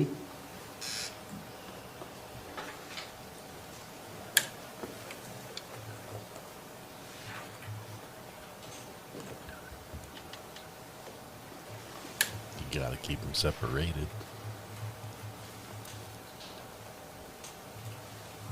Okay, do you recognize what this is? Does it appear to be a body cam? It does, yes. Is it similar to the one that you're issued? Yes. If I told you this was Officer Laycock's body cam, would you recognize it at some point? At some point, I possibly would, because I saw it multiple times while we were there. State would move to admit and publish State's Exhibit 133. Any objection? No, Your Honor. So ordered. Thank you. Another body cam coming in. We'll adjust the audio accordingly. I'll have you come out here with this officer, okay? Okay. You're okay. Okay, it's okay. What's going on tonight? Get that over the shoulder. Supposed to come here and attack me. I was upstairs waiting for him to come back. I don't know what happened. Okay. I don't know what happened. I heard yelling and I don't know what happened. Do you have any weapons or anything? No, I'm just gonna check you real quick, okay? I'm sorry, I know this is... No.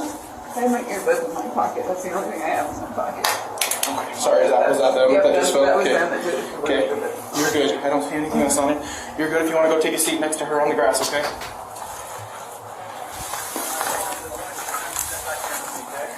I searched her for weapons. She's good. And who's that officer that Officer Laycock body cam picks up in the camera? That is me. Okay, what have you just done in the video?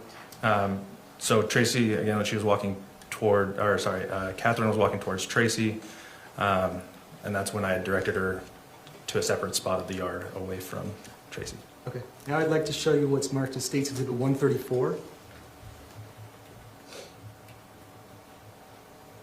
You recognize what this is? This is another body cam. You know whose it is? Right now, I do not. If I told you it was Officer Stimson's, would you believe that? Yes. Okay, can you see yourself in the video? Yes. Where are you? I'm standing directly next to Tracey. Okay, State would move to admit and publish State's Exhibit 134. Any objection? No, Your Honor. Thank you.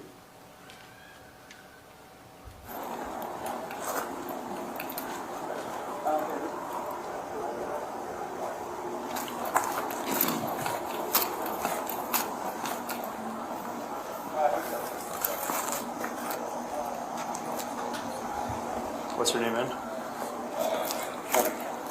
Kevin? What's going on, Kevin?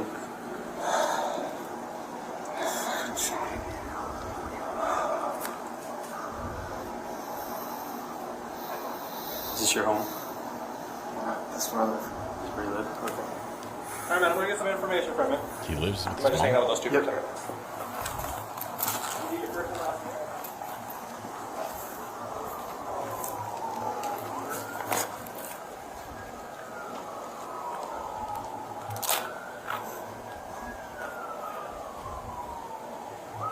Police did a good job separating everybody. I'm just hanging out with you guys. Can you what? hold my daughter? Yeah.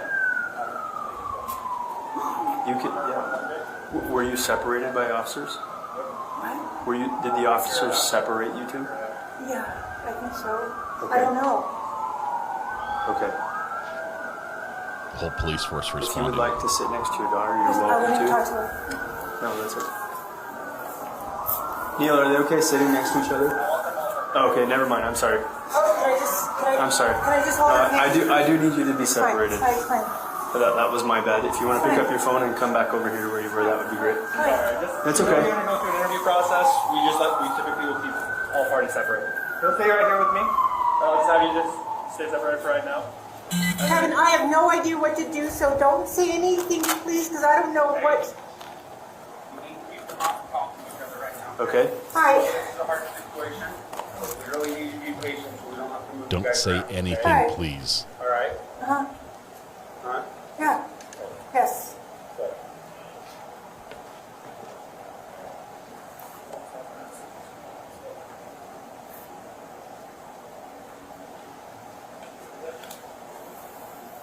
Cops are at the gated community trying to get in through the gates. Ma'am, right now something that would be good to do is probably just breathe. Just take deep breaths. Okay? And not speak to anybody else, okay? Okay. Good kid. Good.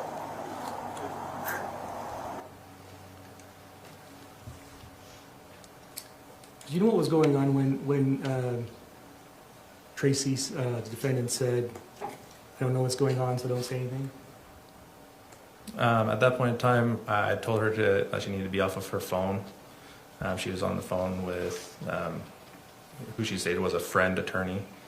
I said, just at this point in time, I just need people off their phones. And that's when I started walking over towards, this was right after I identified Tracey. I started walking over towards Kevin to have Officer Simpson hang out with them so I could identify Kevin. And then that's when she had yelled it out over to him. I could show you what's been marked as State's Exhibit 49. Do you recognize what that is? So that is the entranceway into the residence. And do you know what the photograph is from? It's from my body cam. Okay, does it fairly accurately represent what you look like at your body cam? It does. Is this, and at what point is this, what point of your body cam is this? Is this the first time you entered the residence? Yes, it is. And that's what it looked like when you walked in? Yes. And what do you observe in the photograph? Right in the entranceway, there was some sandals that were right there. I noticed that as soon as you came in, there was a hallway directly in front of me, and then kind of like a living room, and then the entranceway wrapped around in towards like a kitchen on the right side. Did you notice anything later that evening if those sandals had been moved? I don't recall.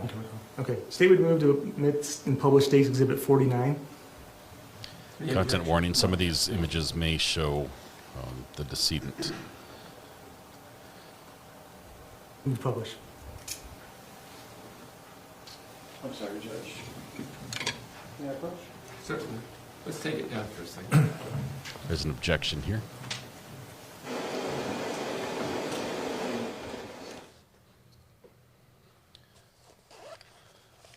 The kids were given melatonin gummies to help them sleep through this in anticipation of what was to come.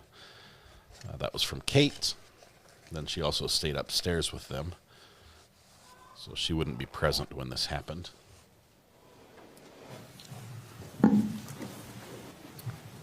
Sorry, to be published. And just to clarify, you were the second person to go in, seconds after Officer Guerra, is that correct? That is correct, yes. Great. Now I'd like to show you what's marked as State's Exhibit 48.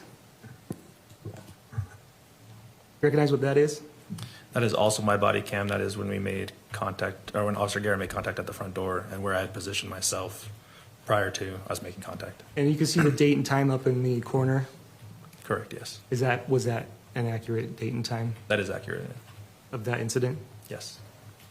And how soon on scene was that when you arrived? From this point? Within seconds of us arriving. Okay. State would move to admit and publish State's Exhibit 48. Any objections? No objection. Thank you.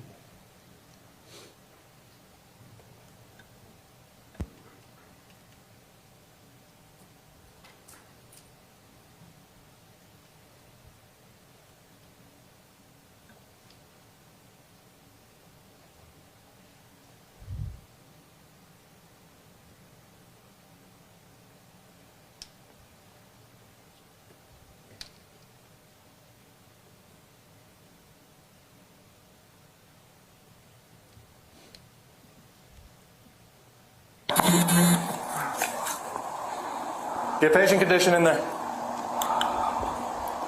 Who's this? And that's inside.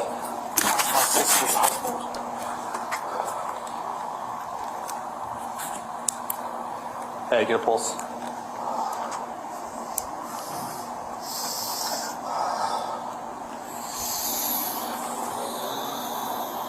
Okay, come here. Please come here. So, sorry. Who is... In the house. So who is this that's in there? That is my daughter's husband. Okay, where's daughter? My daughter's upstairs. Does she still have a firearm on her? My daughter, no. Okay, who had the firearm? I did. You had the firearm? I already showed her where it was. Okay. It's inside. Sounds good. That was it. So I'm gonna have you take a seat right here. I'm gonna have you take a seat over here. Goes on the back end of the truck.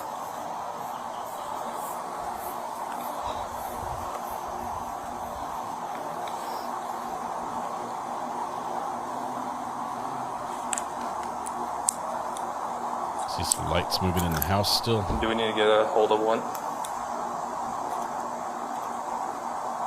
That's the chief. The lowest number in Utah's police officer units is the boss, the big boss. The newest rookies have the highest number on the police force. So if you have 19 police officers. So I'm gonna have you stand up. I'm just gonna pat you down real quick, okay? You don't have any weapons on you or anything like that? Not even made aware of? I've only got the holster that was in my pocket. That's it. Maggie Simpson on the shirt.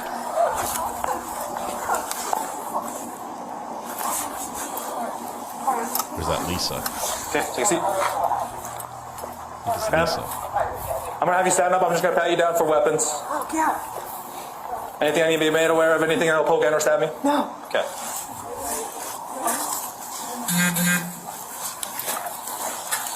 Any pockets? No. Okay. You're gonna take a seat. Not sure what her shirt is. Another cartoon character. So, ma'am, I apologize. I'm actually gonna have you sit back here with me, okay? You wear a shirt? Okay. I'm gonna have you just take a seat right here. There's those for you. Till we kind of go through an interview process, I'm just going to kind of keep you guys separate, okay? What's your name? My name is Catherine. Catherine? Okay, Catherine. I'm going to ask for some information from you, if that's okay, Yes.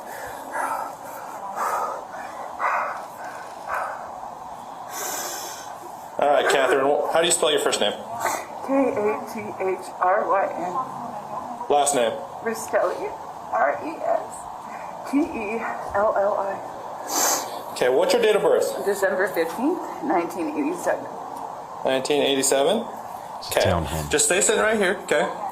I'm just going to keep you guys just separate until we can kind of go through an interview process with you guys, okay? Sure. I appreciate it. All right, ma'am? Ma'am? Is it okay if I just have you just off the phone just for a second? Yeah, Richard, let me call you right back. The police officer asking me to be off the phone. Yeah, just for right now, just kind of while we're going through a process with you guys. That's fine. I do need to get some information from you. Can I get your first and last name? Tracey, T-R-A-C-E-Y. Last name? Grist, G-R-I-S-T. S-T? Does this look correct? Yes. Okay, what's your date of birth? Should have edited all these out. I'm trying. Okay. Yeah, just for right now, I'm just going to be asking you just to stay off your phone, okay? I was calling my friend who's an attorney because I'm worried about my son. Okay. Whose son? Is this son over here? My son. Okay. You guys will be more than welcome to give them a call. This is like a friend attorney or? Yes. Okay. Just give us a second, then I'll let you make a phone call if that's okay. Yes. Okay. I'm not saying that you guys won't be able to make phone calls. Yeah. Just for right now, okay? Okay. All right, man, I'm going to get some information from you. You mind just hanging out with those two for a second? Let me get your first and last name. Kevin. K-E-V-I-N? Yeah. Grist, is it? E-L-L-I-S. Oh, sorry, what was that? E-L-L-I-S. E-L-L-I-S? Yes. Okay, and what's your date of birth? 11. Okay, does this look correct? Yes. Okay. Do we need to notify 1J? Or 5J1? Yep. You want me to make the call? You got it? Okay.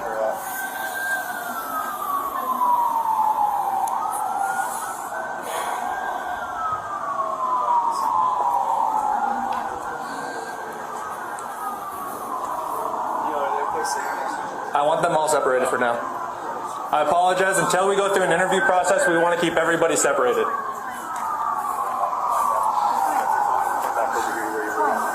Sorry, just until we gotta go through an interview process, we typically will keep all parties separated. He'll stay right here with me, and I'll just have you just stay separated for right now, and then. I have no idea what to do, so don't say anything.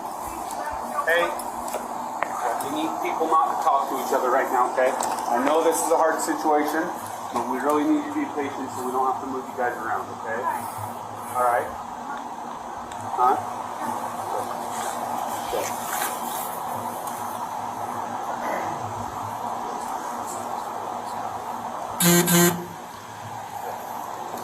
Are they out on the sushi lawn? Is this where they are?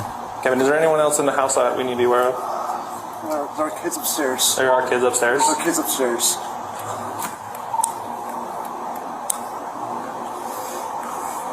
How old are they? Young. How old are your kids, Kate? We have kids upstairs. Okay. 2 kids? How many? Yeah. 2. No more questions this time, Your Honor? Cross? No questions. Yes, Your Honor. Yes, questions.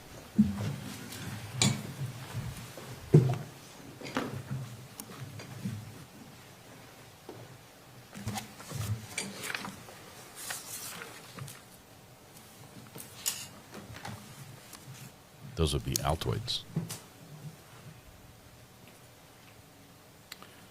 Officer Neal.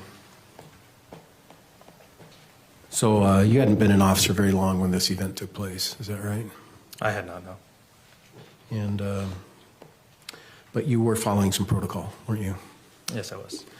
One of the protocols was to separate persons at a scene, is that right? That is correct. Is that something you're taught? Correct, yes. And where did you learn that? At the Post Academy. And when did you do post? It was, I believe, 2023. I'm sorry? I believe 2023. Thank you. Sorry. I didn't know if that was him or me, Judge, but And can you describe what POST is?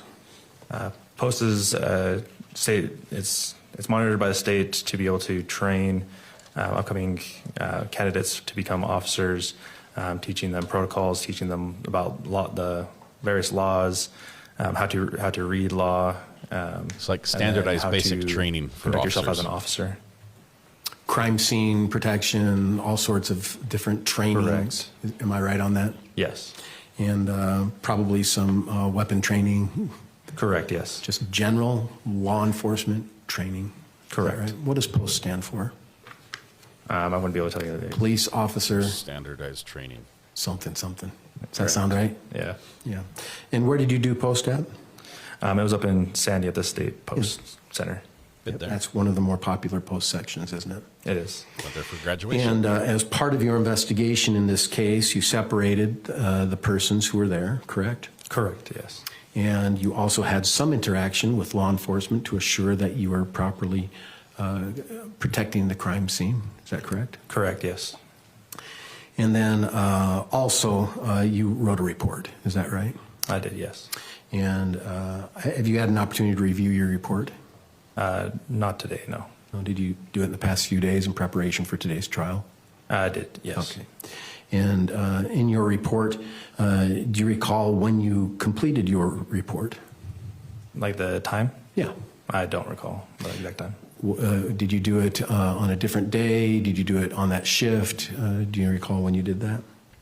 I wouldn't be able to tell you the exact time, like the exact day of time.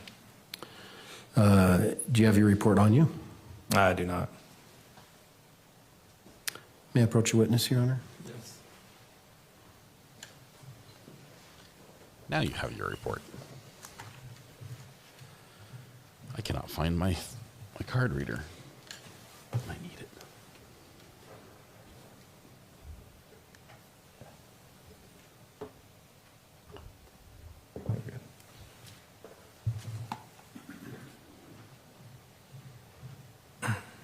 Officer Neal, I provided you a digital copy of your report. Did you have a chance to see that?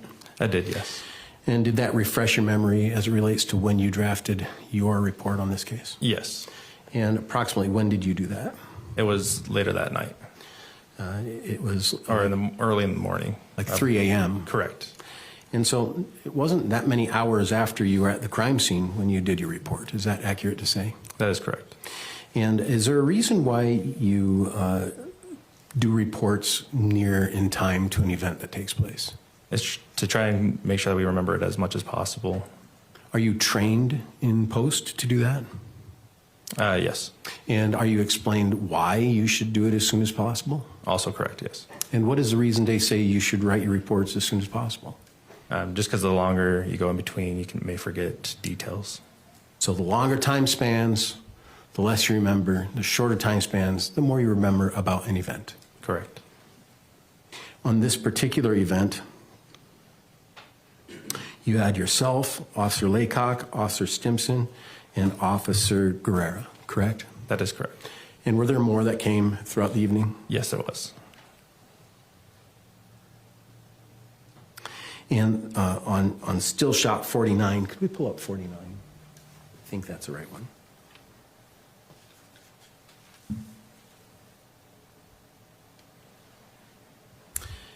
You recognize this photo? I do, yes. And this photo is a still shot from a body cam on your entrance into the residence. Is that accurate? That is accurate. That's the first view you see in that home, correct? Correct. And what's directly in front of you as you look through the door? The sandals on the floor. And what's eye level? A fireplace. Yeah, a wall and a fireplace. Yeah. So as you open the door, you're sort of standing in a living area. Is that right? Correct. All right. And is this picture what you recall in your own mind? Correct. Thank you. I have no further questions. Thank you. Any redirect? Just real quick. When you entered the residence, did you see a screen on the door? On the door of the residence? Yes. I don't recall. I could show State's Exhibit 41 again. You see what do you see in this picture? Just an open doorway. Do you see a screen in front of it? No. What do you see on the right? Right, I know what I saw when I came into the residence, but I don't recall like right immediately inside. Okay. The screen's been removed and set aside. Witness be excused? Yes. Yes, Your Thank you, Honor. officer. Call your next witness, Mr. Fraton. So we'll call Detective Nosha. Detective Nosha. This is probably going to take the balance of the day. And maybe he be excused from his subpoena, Your Honor. Any objection? No objection. You're excused, then. Officer, thank you.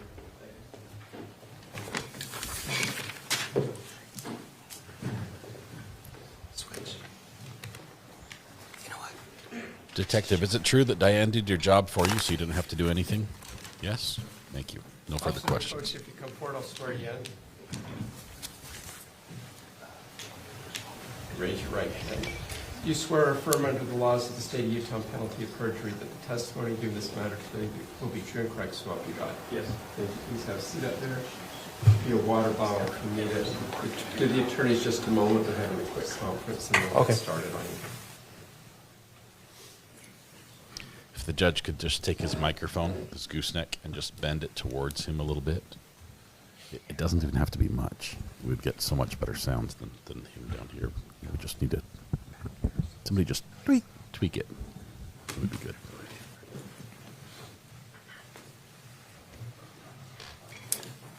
That is a Detective white Nosha, suit. would you please state your full name and spell your last? Wyatt Nosha, Nicosia. And Detective Nosha, where are you currently employed? With the American Fork Police Department. And how long have you been with them? About 7.5-ish years. How long have you been a detective? About 2 years. In order to become an officer, did you go through post? Yes. And when did you do that?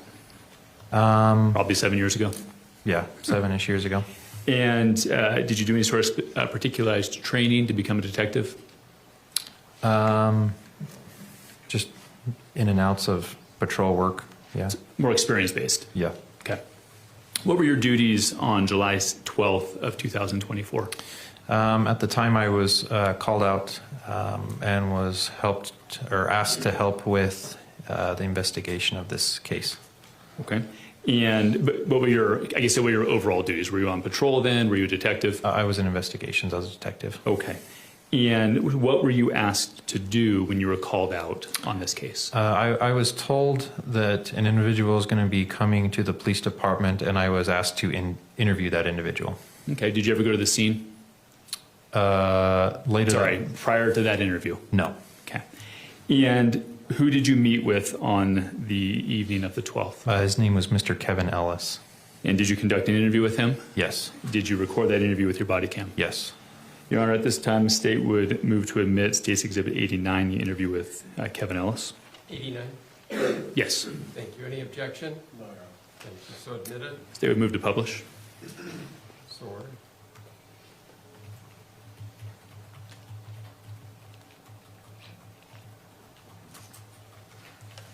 Sorry. All right, this is coming in because Kevin pled the fifth. If we could pause that there for a second. I said the evening of the 12th. It looks like it might have been the early morning hours of the 13th. Is that? Yeah, it looks from like the timestamp. It was, just past midnight. Okay. And who's that individual in front of you? At the time, that was Mr. Kevin Ellis's attorney. I believe his name was Richard Bernard. Okay, thank you. Go ahead. There'll probably be about 30 seconds of video before the audio clicks in. But we'll get the pertinent parts because this is going back and getting stuff. So we're just trying to figure out, obviously, what happened. I haven't been to the scene or anything, and just kind of wanted to get your side of the story and better help explain that. Obviously, you're here at the police department, so you're kind of being detained at the time as we're questioning and everything. So I just want to make sure you're aware of your rights. Obviously, your lawyer's already here, and he's present with you, but I just want to make sure we got all of our bases covered. So I'm just going to read this. Doesn't mean you're under arrest or anything, just means you're aware of your rights, okay? So you have the right to remain silent. Anything you say can and will be used against you in a court of law. You have the right to talk to a lawyer and have the lawyer present with you while you're being questioned. If you cannot afford to hire a lawyer, one will be appointed to represent you before questioning if you wish. You can decide at any time to exercise these rights and not answer any questions or make any statements. Do you understand your rights as I have explained to you? Yes. Okay. Having these rights in mind, are you willing to answer some of my questions? Yes. Okay. What can you tell me about tonight? I was afraid for my life and I shot in self-defense. Okay. Tell me more about that. Under the advice of counsel, I declined to answer. Okay. Whoa. Okay. Anything else that you want to tell me that you would think helped in this investigation, or? Under the advice of counsel, I declined to answer. Okay. All right. I can proffer some things to you.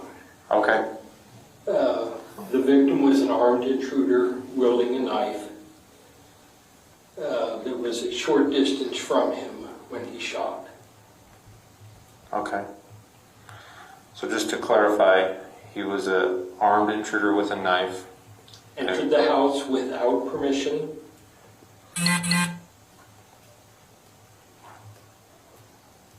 Took him and Tracey by surprise.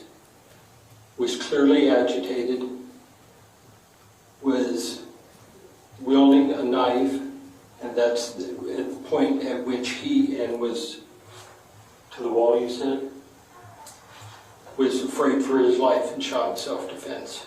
Okay. And so who is, maybe some background to this, not about what happened, but who is this gentleman to you? This part's been redacted. Or, nope, we were having a hiccup on the video. Hold, please. 3 weeks. The husband was making demands that she come home. Instead, drove out to California to pick her up and take her back. And that's... So, Tracey's the mom, right? Tracey's the mom. What's Okay. your sister's name? Catherine. So, sorry, just to clarify, Tracey drove out to California to pick up Catherine? It doesn't misspeak. It was Matt drove to Utah. Matt is the victim. Matt is the deceased, correct? Okay. So Matt drove here to pick up Katie. Is that correct? Okay, and then he showed up unannounced? Picking her up is a polite way of saying it. Okay. His intent was to take her back. Okay. So we're jumping back to the live stream. Okay. His intent was to take her back. Okay. That's how fast I can fix an audio issue. And He showed up, entered without knocking, without ringing the doorbell, had never been to the house before, and so was essentially an armed intruder at that point. Okay. And then did he have, when he entered the home, did he have the knife in hand, or did he pull the knife out when he was in the home? Go ahead and answer that. Under the advice of... No, go ahead, you can answer. Okay, I didn't see him pull it out, so I'm assuming he had it in hand. Okay. Do you know what type of knife it was or anything like that? Okay. No idea. But you knew, is it Mike? Matt. Matt. Sorry, there's so many names. I'm not good with names. It's late at night. That's all right. Maybe at the pool, I'll be there in 5 minutes. Yeah. Matt, and you knew what Matt looked like because it was obviously your sister's husband. Not for many years. Okay. Okay. But again, emphasize, he entered the home unannounced in an agitated state, wielding a weapon. Okay. And can you describe the agitated state? How was he acting Under the advice of counsel, I decline to answer. Okay. All right. Just give me 1 second. I'm gonna go. Take 2, take 3. Take as long as you need. Okay. I'm gonna go. We know you have a job to do. We want to help you do it and preserve his rights as well. Okay. Okay. Give me a second. Thank you. He lawyered up Detective pretty Nosha, I quick. think when we started that, it was about 12:08 in the morning. Do you remember what time Kevin arrived to the police station? I couldn't recall that. I know when he did arrive, we put him in the interview room, and then his attorney showed up shortly after, and then met with Kevin. But I couldn't give you an exact time on what time he arrived. You know approximately how long he met with Kevin prior to you interviewing him? I couldn't even. And that's, if you can't, you can't. Yeah, I couldn't give you a time on that. Sorry. Did you take other steps? Did you have any other roles in investigating this case? I did, yes. What was your next step? After that night, I mean, it was a few days following that is we were asked to go, myself and Detective Wetton were asked to go up to the Ogden area and retrieve Rachel Jorgensen's phone.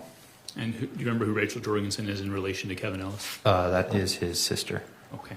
And did you make contact with her? Yes. Did you retrieve the phone? Yes. Did you interview her? No, she declined to speak with us at that time.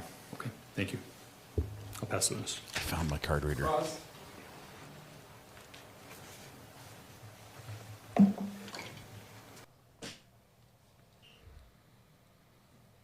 Why are we cutting out so much?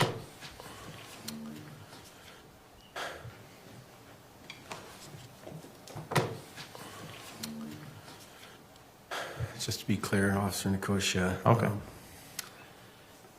When we saw the body cam just a moment ago, you were following the attorney, Richard Bernard, correct? That is correct.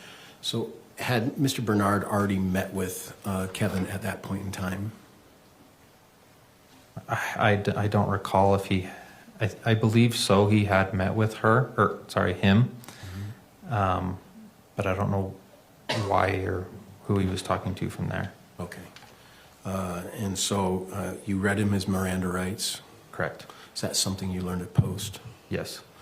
And as part of Post, did you also learn how to interview persons? Yeah, to an extent, the basic interviewing process, yeah. Yeah, and you've done retraining as you've been an officer on how to interview both suspects and witnesses, right? I don't know if it was, I don't know if there's any formal training that I can recall. It's just kind of more on the job experience and everything. Do you take continuing education in your work? Yeah. And do you ever have continuing education requirements, like so many hours per year or every other year? Yeah. And what are those requirements? From my understanding, we have to do about 40 hours every year, and then a certain amount of hours. I know we have to do like defensive tactics and arrest control and different types of topics every year. But I couldn't tell you the exact hours of those requirements. Sure. But I know it's at least 40 hours every year. And you've been an officer for 7.5 years? Yes. 40 hours is a lot. Mm-hmm. That's a lot of hours. A whole week. So you do get frequent training, is that right? Yes. And during those 7 years, 40 hours a year, do you recall ever having any training on how to properly interview a witness or a suspect? At that time, I don't recall if I'd been through the training or not, but I mean, we did, like I've been through like the FIT training, which is like the interviews with children and everything like that. But I don't know if, I can't recall if that was before or after this case. Okay. To be honest. All right. But you did follow the protocol of reading Miranda rights.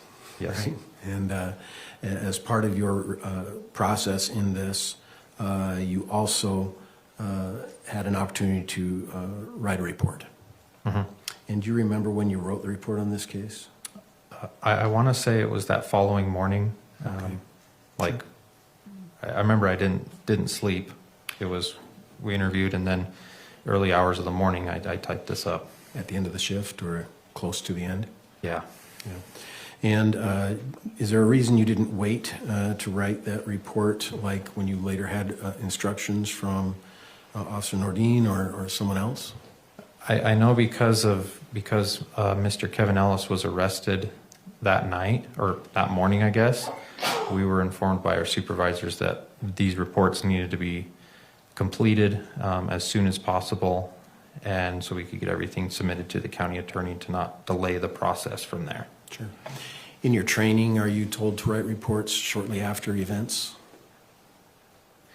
Yes. Yeah. Are you encouraged to write them for better memory? Yes. You know we're going to get your one training officer that the closer to the who event waited. you write your report, the better you have a memory of it. Mm-hmm. And with my own experience as well, right? If we wait too long, it's like I don't remember anything. So sort of a natural thing, isn't yep. it? Yeah.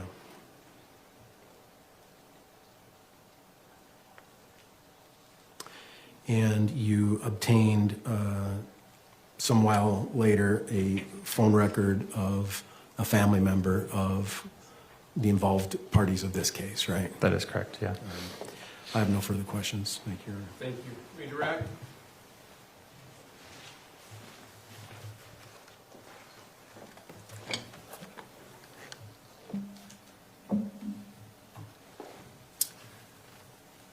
There you are. Thank you. Can this officer be excused? Please, and if you could be released from subpoena. And this was the detective we just released? Thank you. Because Diane did the whole job. State will call Officer Colton Fraton. Colton who? Fraton. Fraton.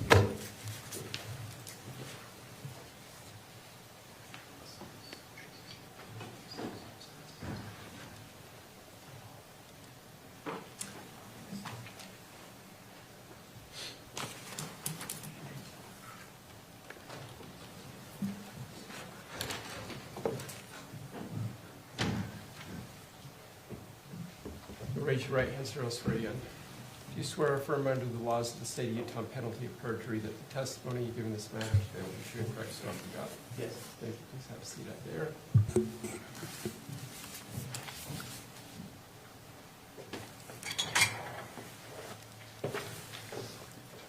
They have identified you as Officer Colton Fraton. Is it detective? It's officer now, yeah. Okay, Officer Fraton. Would you please state your full name and spell your first and last? It's Colton Fraton, Kolten Fraughtn. And Officer Fraton, how are you currently employed? I'm employed with American Fork Police Department. In what capacity? As a canine officer on patrol. And how long have you been with American Fork? 8 years. Have you been an officer longer than that, or is that your entire... That's my entire career. Okay. Did you go through post? Yes, I did. Obviously graduated. Yes, I did. In July of 2024, were you also a patrol officer? No, I was a detective. And what were your assignments as a detective in July of 2024? I was a SVU detective, and then just anything that came across my desk, I would work.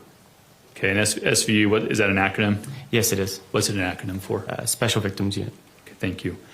And was that your assignment on July 12th of 2024? It was, but I was called to assist in another case. Okay, and did that case involve Kevin Ellis? Yes, it did.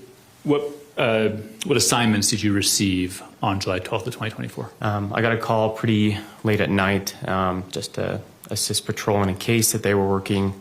I arrived at 114 South 92 East, I believe, and I was asked to transport Tracey Grist to the American Fork Police Department. Okay, and did you do that? Yes, I did. And upon arriving at the police station, what did you do? After that, I was asked to interview her just on what had happened that night. Okay, and did you do that? Yes, I did. Did you wear a body cam during your interactions with Ms. Grist? Yes, I did. And did that accurately capture your interactions with Ms. Grist? Yes, it does. Have you reviewed it since that time? Yes, I have. Your Honor, at this time, I would move to admit 2 clips, states 90 and 91, which are both body cam footage. Any objection? No, Your Honor. Thank you. So ordered. Permission to publish? Yes. And we'll start with 90, please. Lots of recordings in this one. Body cam, phone call recordings.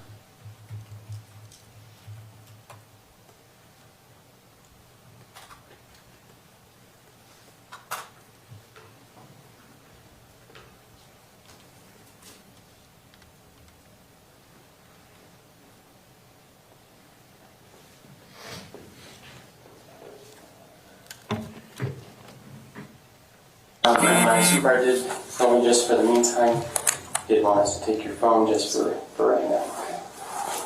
So again, we'll get it back once we're done.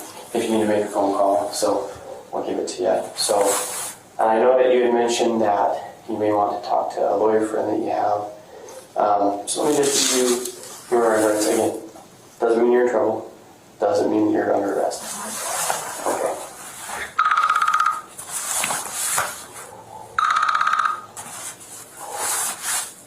Hello?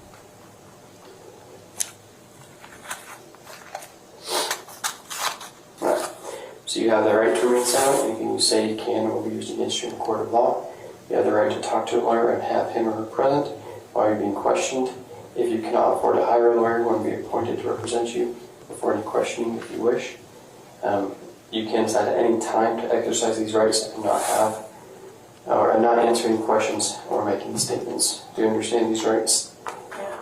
Having these rights in mind, do you still want to talk to me? Do you still want to have that lawyer present while you're being talked to? I can talk a little. Okay, sounds good. So, what exactly were you there for? It's my house. It's your house? Okay. Your daughter was just visiting, staying for a visit? Okay. Were you planning on staying the night, or? My daughter? Mm-hmm. She lives in California. Oh, gotcha. So she's visiting from California. Yeah, she's been there a few weeks. Okay. And was she there with her husband? No? No. Okay. He's awful. Mm-hmm. And just making a breather. So she came to hang out with me. Gotcha. And she brought her 2 kids with her? Yeah. And they just have those 2 kids, no one else? Okay. There's no paperwork or anything. She just came for a breather. Gotcha. Did you go pick her up, or did she fly here or drive herself? Or? She rented a car. Rented a car. Gotcha. And was that his truck outside of your house? Yes. Right. Both of theirs were. Both of theirs? Yeah. Gotcha. Yeah, and when I say Yeah. his, hers, yeah, thank you for clarifying that. That's both of theirs, but. So what kind of problems were they having? Do you know? I don't know. You don't know? I Okay. mean, I don't know. And that's okay. If you don't know, you don't know, right? So, I mean, I have an idea, but it's so nebulous, so I don't know. Gotcha. Well, sometimes little details for us kind of paint the picture and that to what exactly happened, right? So that's why I ask. When did he get here to Utah? Do you know? I think about a little bit after 10. A little bit after 10. Okay.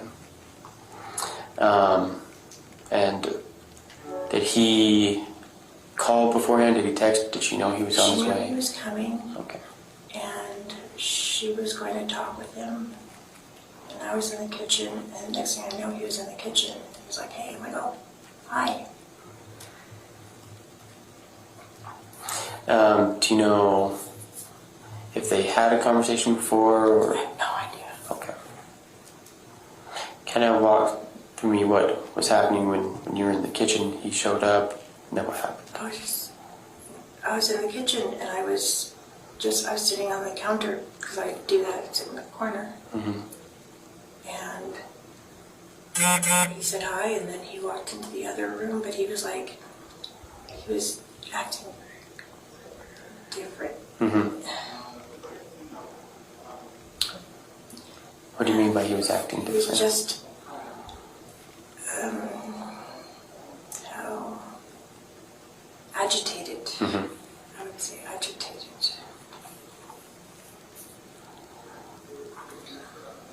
What happened after that, after he walked away? He walked away. Mm-hmm. He said, is Katie upstairs? And I said, yeah, she'll come down. That's the last. I heard gunshots. What I know are gunshots now. Mm-hmm. I've never heard a gun really fired. Except for I guess at the gun range. Okay. And what were you doing when you heard the gunshots? Just sitting on the counter. was in the same spot when he walked Yeah. in? Okay. Well, what did you do after you heard the gunshots? I ran into where the bottom of the stairs to go check on my daughter because I thought something might happen to my daughter. Gotcha. And what did you see when you went down the She stairs? was on the ground, laying down, face down.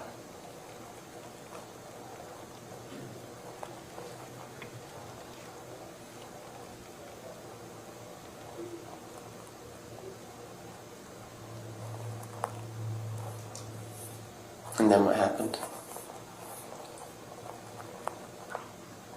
I called 911. Mm-hmm.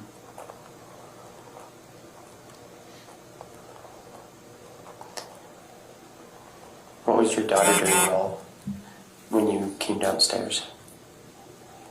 When I came down, it's what? Yeah, when you came I down the went stairs. upstairs. Oh, sorry, my apologies. I misunderstood. Do you know who this is? This is the family attorney. Oh, gotcha.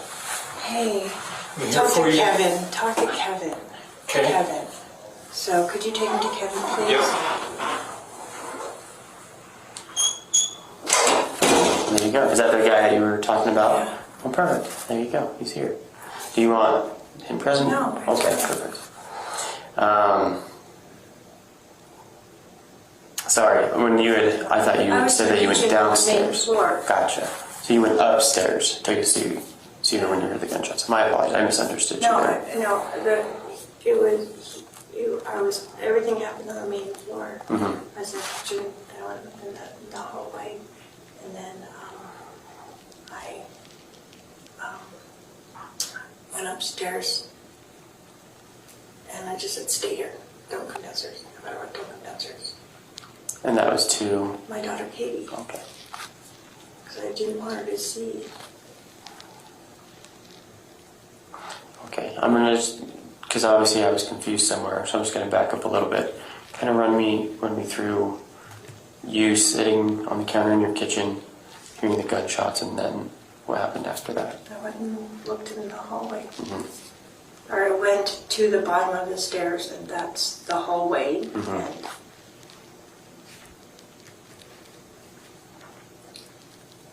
I don't know what else happened. So after you went to the bottom of the stairs, then you went upstairs and Yeah, and I with your daughter. she said, what happened? I said, just stay here. Just don't come downstairs, please don't come downstairs. Please don't come downstairs. I didn't want her downstairs. And then what happened? I don't even know.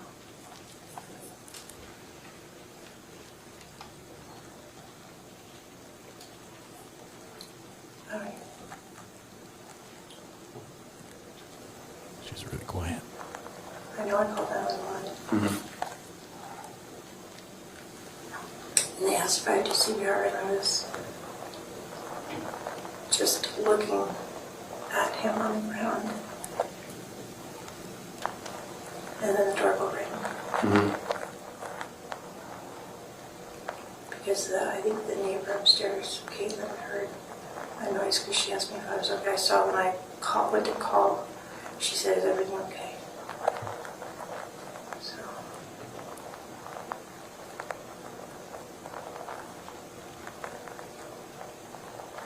And what's your daughter's name? Sorry, I don't want to keep referring to her as your daughter. Katie. Okay. And you probably mentioned that, but I heard Caitlin, and I didn't want to get confused. Where were Caitlin's kids at when this happened? Sleeping. Okay. And that's on the upstairs level? Okay. Where was Kevin at when this was going on? I have no idea. Okay.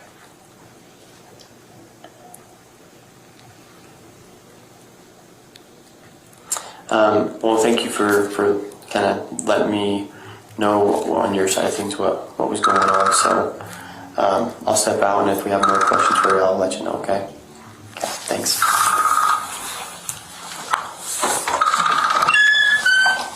That's a lot of noises real Did quick. you end up having more questions for her? Yes, I did. So did you go back in? Yes, I did. Permission to publish dates 91. Any objection? No. Thank you, sir. Just play the first 3 minutes and 49 seconds, please. We're up to 38 on the counter for noises.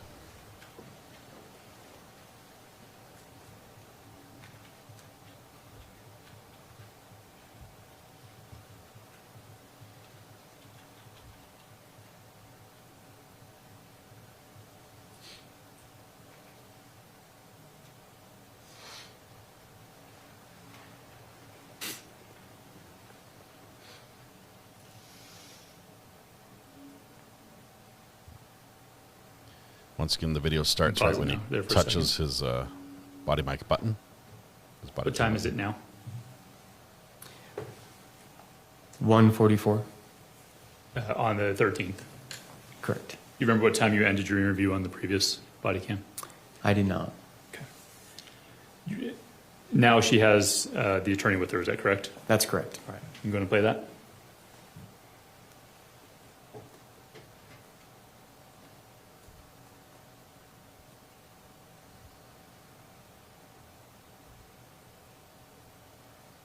Beep, beep. There should be audio. Are we at least 30 seconds in? Just back that up 10 seconds. I don't know. Not at all. Okay.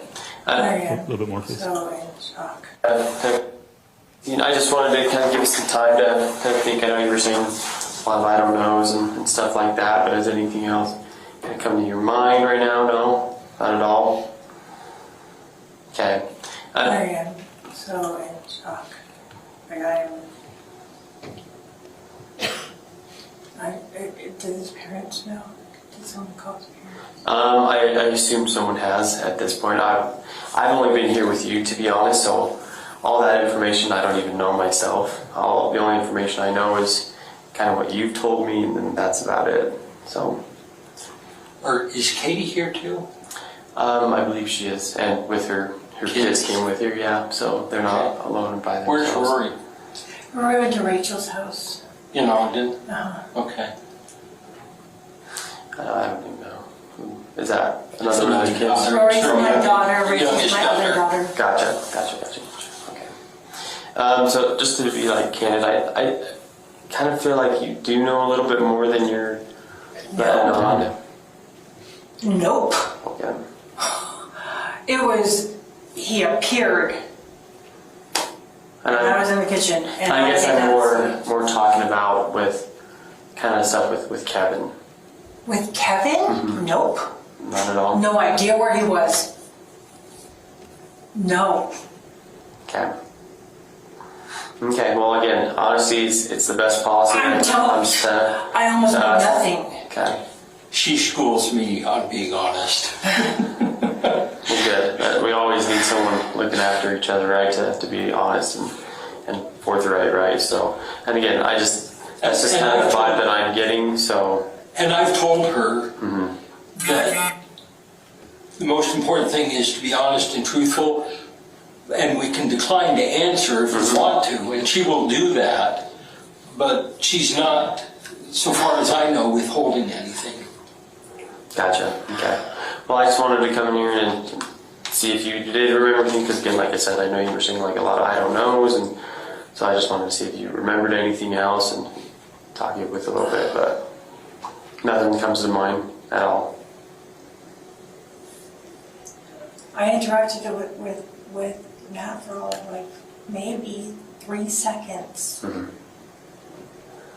And I didn't see Kevin, and Matt went around the corner, and by the time I got, I don't even know, I didn't see anything. All I heard was noise. What were the noises that you were hearing? The shots. That was the only noises? There was no conversation, no confrontation at all? Not that I heard. Okay. Gotcha. Have you been to the house? Do you know the layout? I haven't. So I got to the house, but I never went in. Okay. The most I did was walk up to Tracey and say, hey, they want me to take you to the police department. That was about it. Okay. So literally bare minimum as far as information from you goes. So Okay. All right. Well, that's all that I wanted to ask. So if you want to Sure, go about no, that's fine. Kevin, hang out or Kevin's, he's just exhausted. I'll leave him alone for a minute and let him close his eyes, and I'll walk back down there in Sounds a good. few minutes and Okay. just visit with Tracey. Not a problem. Thanks. We're not recording, are we? We were just because I was in the. Yep, we were recording. Did you do anything else that evening? No, I did not. Well, yes, I did. Sorry. No more interviews, though, right? What's that? No additional interviews. No additional interviews. What additional things did you do? I collected DNA from Tracey, Kevin, and Caitlin. And how did you do that? We have buccal swabs. It's just where we stick a little like Q-tip in their mouth to get DNA that way, and collected fingernails with clippers. Did you take any other steps in this investigation as the days progressed? Yes, I did. What else were you assigned to do? On the 17th, we went back with a warrant, collected a couple more electronics. The day after, on the 18th, we had another warrant to seize a AirTag, which we found that was on the truck that was at the house belonging to Caitlin and her husband. And then later in October, I went to. Well, let's go with the 18th for a second before we move on. Did you perform a search of the truck consistent with that warrant? Yes, I did. Did you have your body cam rolling while you performed that search? Yes, I did. State would move to admit State's Exhibit 92. Any objection? There's a short clip from that search. Would you please publish 92? Okay, go ahead. Oh, sorry. No, go ahead. Is your body cam we're watching? Yes, it is.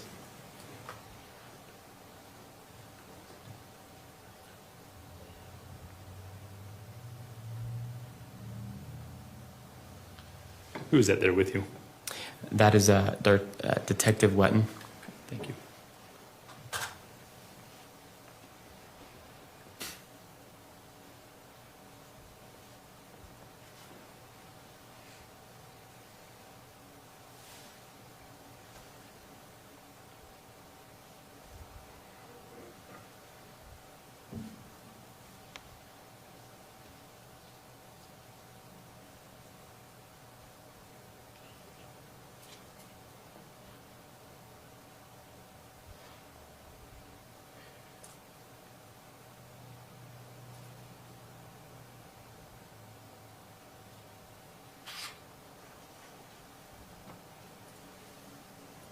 Guess we have no audio on this one. There should be audio.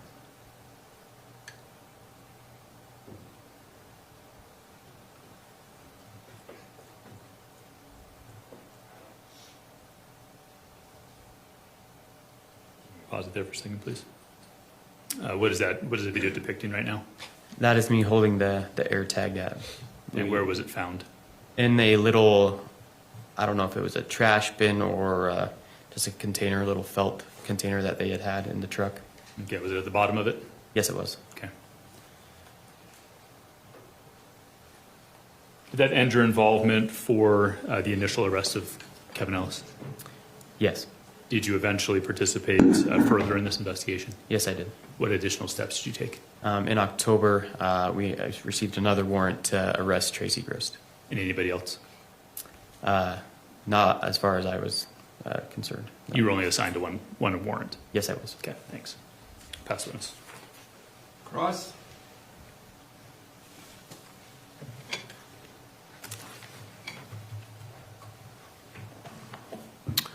Officer Fraton, the first exhibit we looked at was your body cam interview with Tracey. You recall watching that just a few moments ago? Yes, I do. And in that interview, you read Tracey her rights, correct? Yes, I did. And she volunteered to answer questions you had? Yes, she did. And you seemed quite confused about some of her answers, didn't you? I did, yes. And is one of the reasons for that is because you hadn't been to the house and you didn't know, like, locations of anything? That's correct. And did Tracey try and respond to those to educate you on that? Yes, she did. And did she do a good job on that? Yes, I felt I understood her at the end. Yeah.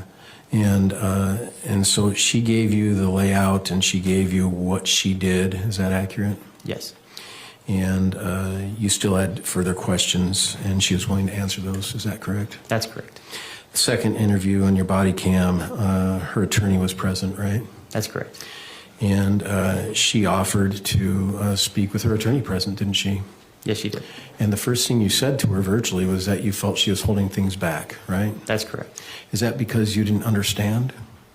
No, that was just the feeling that some things were being left out, and I just wanted to see if she would be willing to talk to me further. Like, what were you feeling was left out?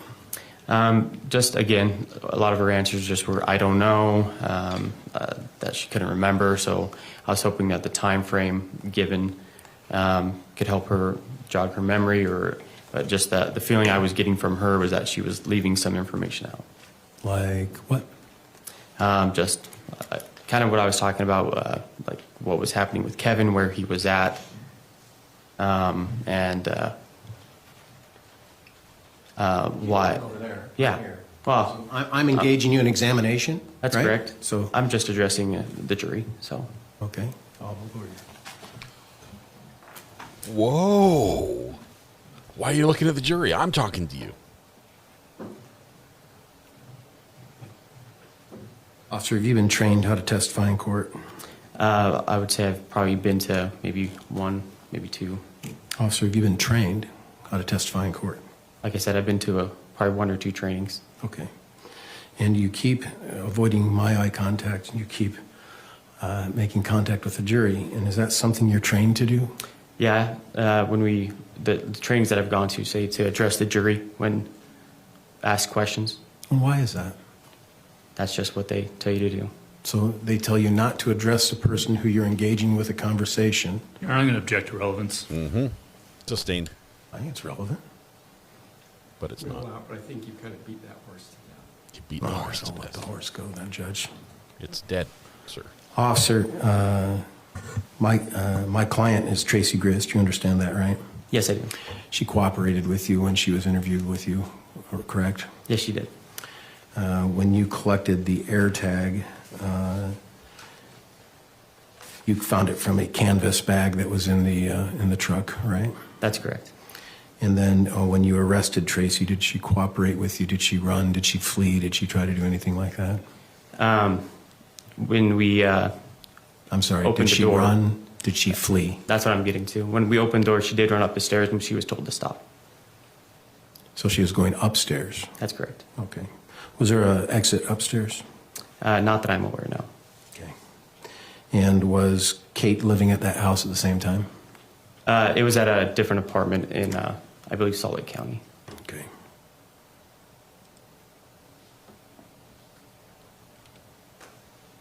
Officer Fraton, did you attend post? Yes, I did. Did you write a report as it relates to your interactions on this case? Yes, I did. And on your first interaction, which was July 13th, early in the morning, did you write a report that day before your shift was over? I would have to look at my report to see when it was written, but I did write a report, yes, on that interaction on the 13th. You write your report short in time in relation to the events? I believe that it was a pretty long night. And again, I'd have to look and see exactly when I wrote my report. Have you been trained about writing your reports short in time in relation to events? I believe so, yes. Meaning not waiting a long time before you write the report? Yes, that's good. What's the reason you're trained to do that? Just probably memory, so that you're not forgetting anything. Have you been trained that if you wait more, then your memory lapses, and so it's better to write a report short in time to the event to ensure better memory? I would say so. Thank you. Thank you. One more, Officer Fraton. I just want to look at my notes. 1 second. But I always have to look at them with a pen in my hand. I don't know why. No worries.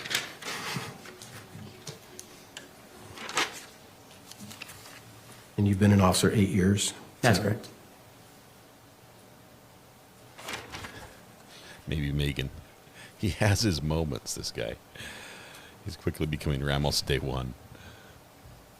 And just to clarify, in Exhibit 91, which is your body cam, she informed you that she didn't hear any confrontation and no conversation between her, between Kevin and the deceased Matthew Ellis. Is that right? That's correct. I have no further questions. Thank you, officer. Thank you. Any redirect? One very quick follow-up.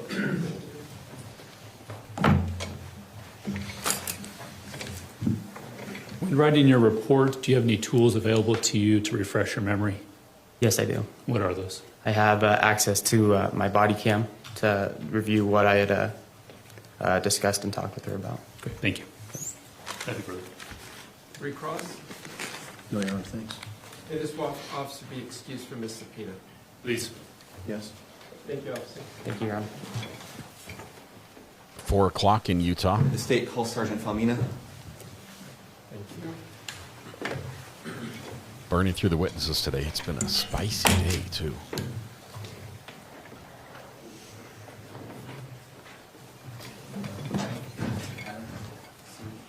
Yeah, sure.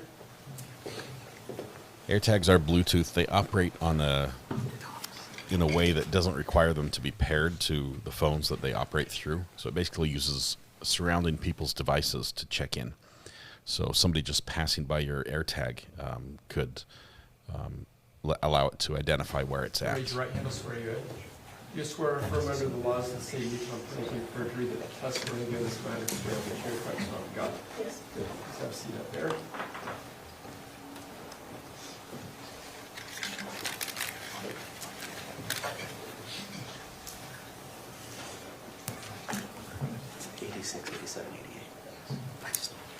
Good afternoon, Sergeant. How are you? Good.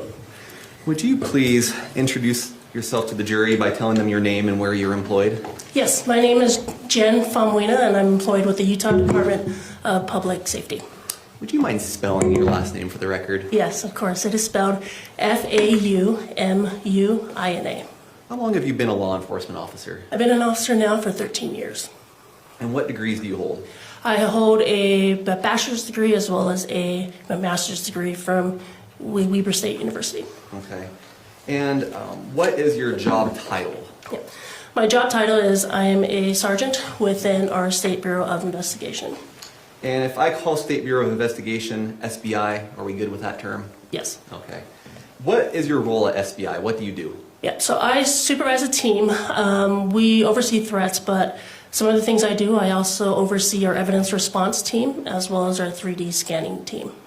Is the 3D scanning team related to the Pharaoh technology? Yes, it is. And do you have specialized training to work with Pharaoh? Yes. And what would be your experience level with Pharaoh technology? Yeah, so I've been trained as a user for this technology as well as I'm also trained as a certified instructor for it. Thank you. Could you explain to the jury what a Pharaoh scan is? Yeah, you bet. So a Pharaoh scanner, what it is, it's like a really big, or I wouldn't say big, but it's a high precision 3D device that's placed on a tripod. And with this device, it acts similar to like a flashlight.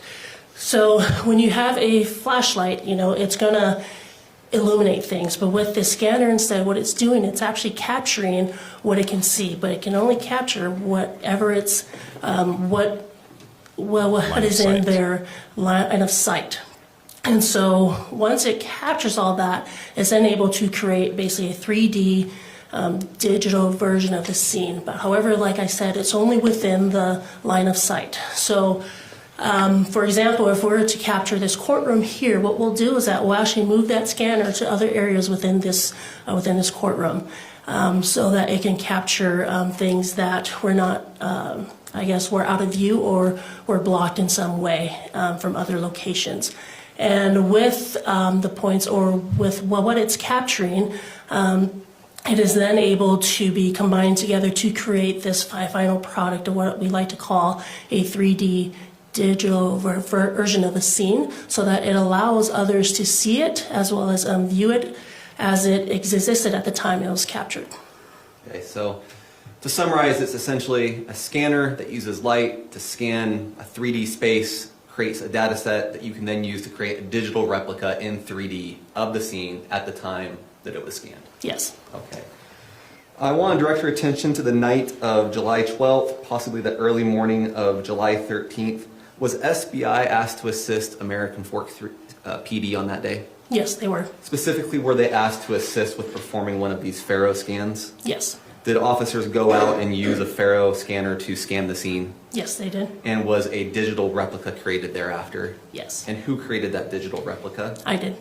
And to just be very clear, the digital replica is up the point in time where the scan is made. Is that right? Yes, that's correct. So if the police or paramedics or anyone else has already been through the scene, we're capturing the scene after that has happened. One more time, sorry. If the scan has happened after police or paramedics have come through the scene, we're capturing at the point in time of scan, even if it's after all that. Yes. Okay. In the context of a Pharaoh scan, what's a flyby? A flyby is basically like the visual walkthrough of the scene, but instead you can view it on your phone or computer instead of actually being there. State moves into evidence Exhibit 86, the flyby of this case. Any objection? No, Your Honor. So ordered, thank you. Publish to the jury, please. And play when it's on their screen. Any chance we can get a big screen view of this instead of the over-the-shoulder shot? Okay, go ahead. Bummer. All right, it is what it is. This is what we get.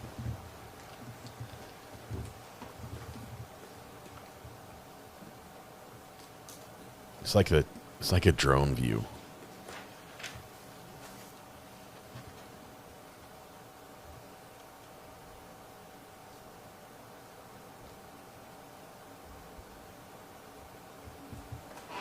Now we understand the kitchen and that little weird hallway thing you have to walk around. Sort of a weird layout. Going upstairs through the floor.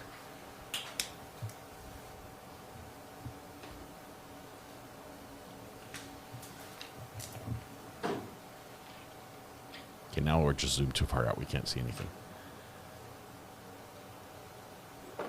The drone has activated the return to home feature. It's headed back to China.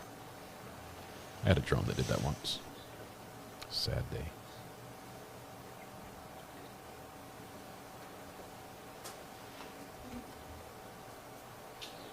Okay, top-down view. We've got the upstairs. Hey, could you back it up 1 second before it flips perspective? Yeah, right there is fine.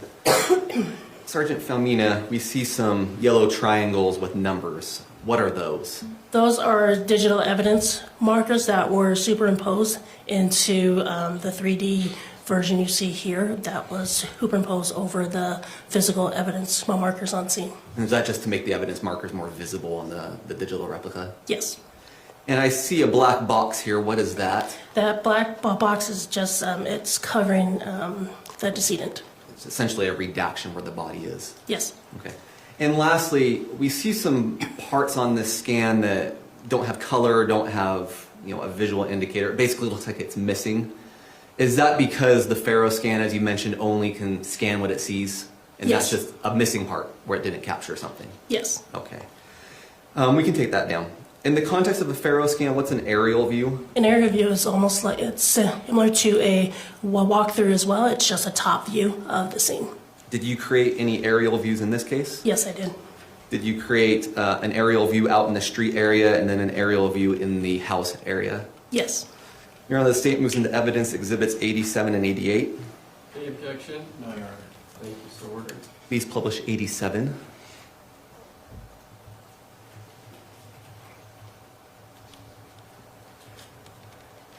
Okay, what is exhibit 87?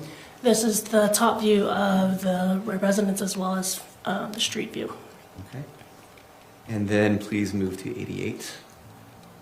And what is 88? This is the top view of the residence. And are these the same evidence markers in black box for the body? Yes. Thank you. Nothing further, Judge. Cross. Thank you, Mr. Thank you. May we release the witness from the subpoena? Any objection? No objection. Thank you. Can we take a break real quick, Your Honor? Yes, let me talk with both of you, so let's take a brief recess for the jury. All rise for the jury.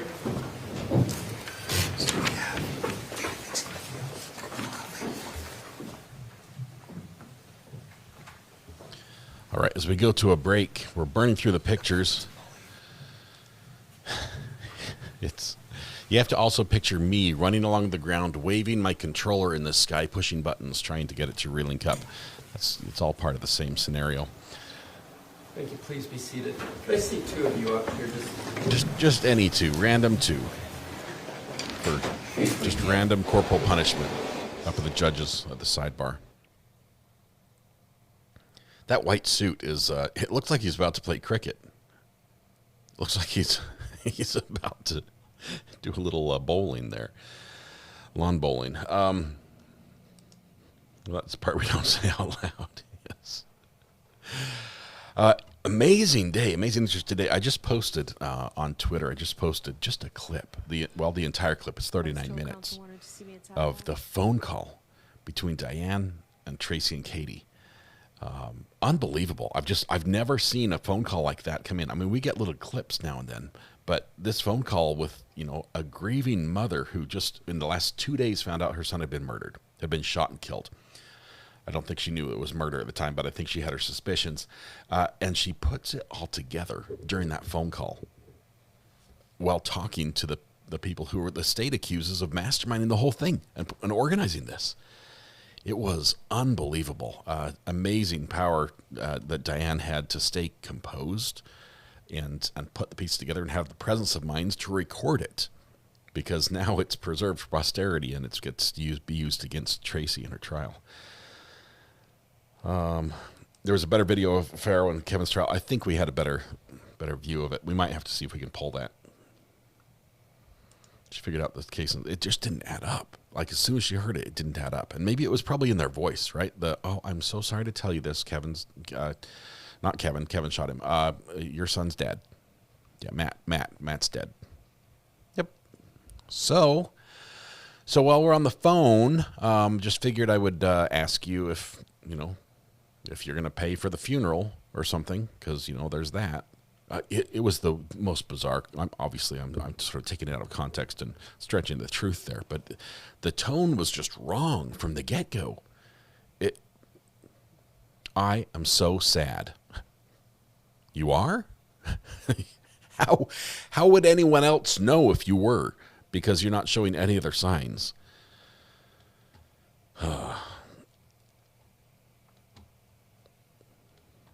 Diane had been talking to her son 2 hours before he was killed. She knew his mindset. Bring the jury back, please. She knew where he was going and why. And it just didn't add up. So we're back on the record matter, State versus Grist 2411070. We're bringing the jury back for a recess for the evening. We're going to recess for the evening, apparently. Stations. Who do you want this with on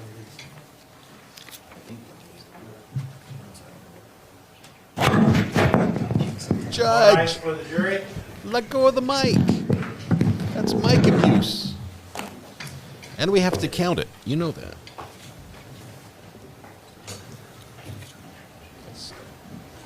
That's 41, Judge, and it's all on you.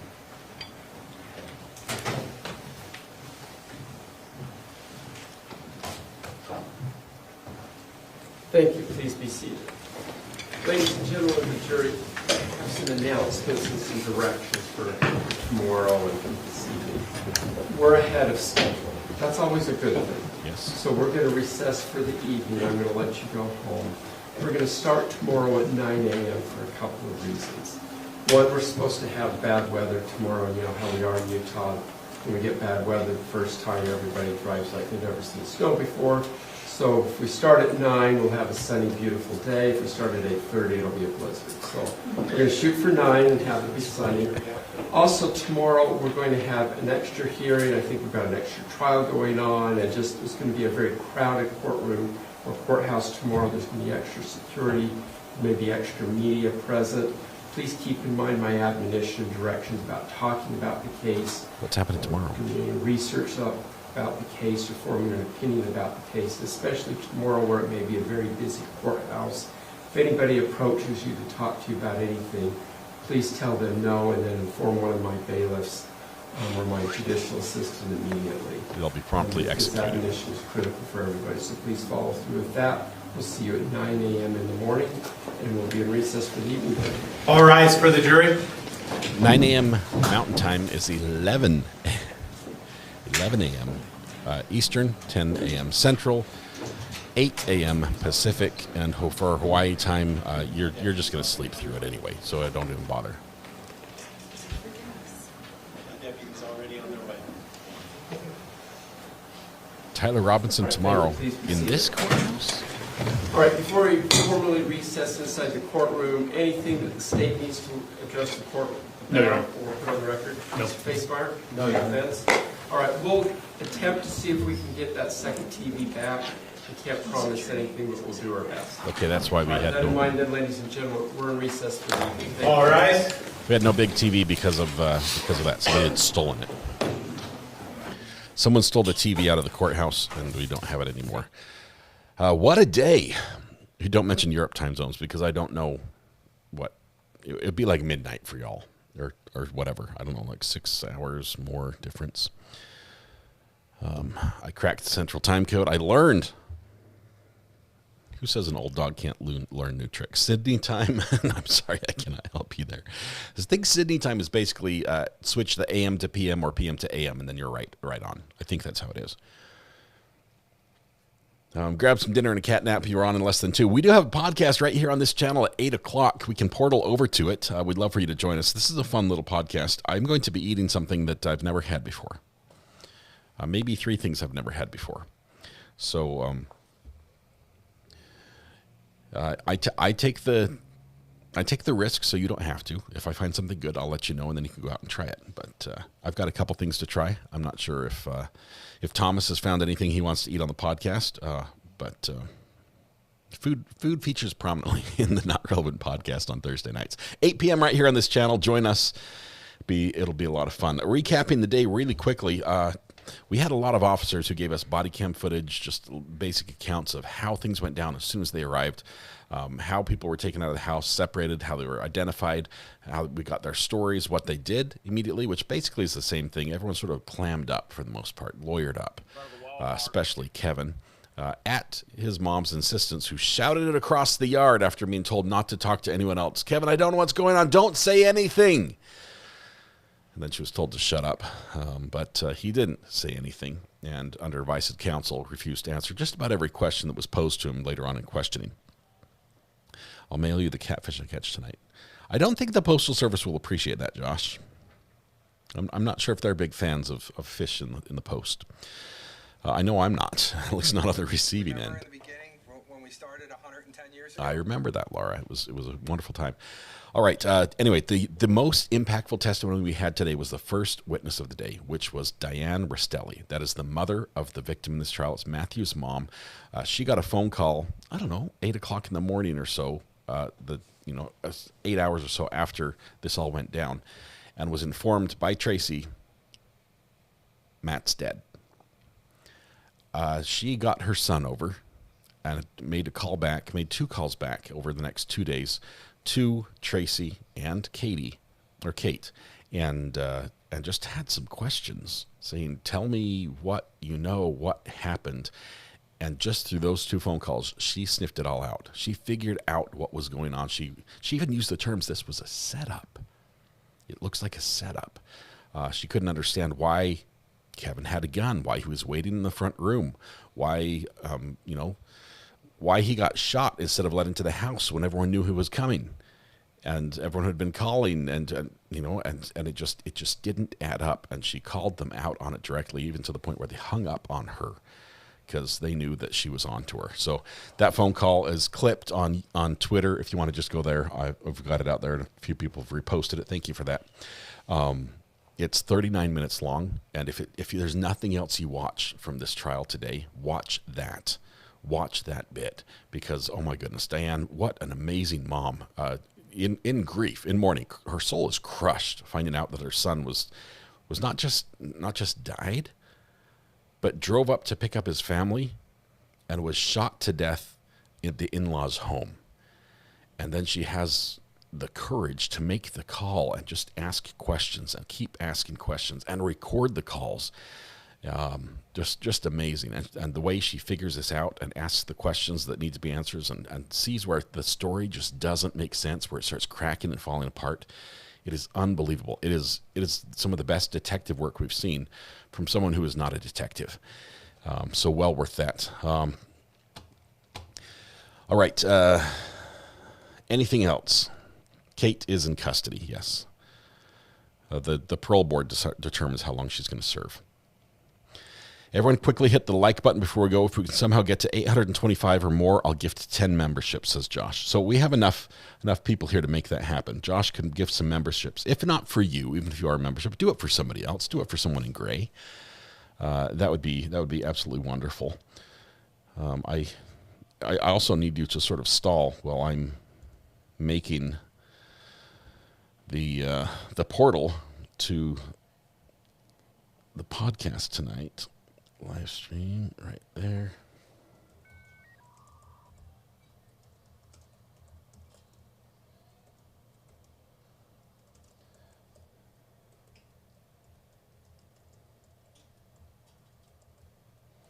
I think we're on season 4, episode 12, right?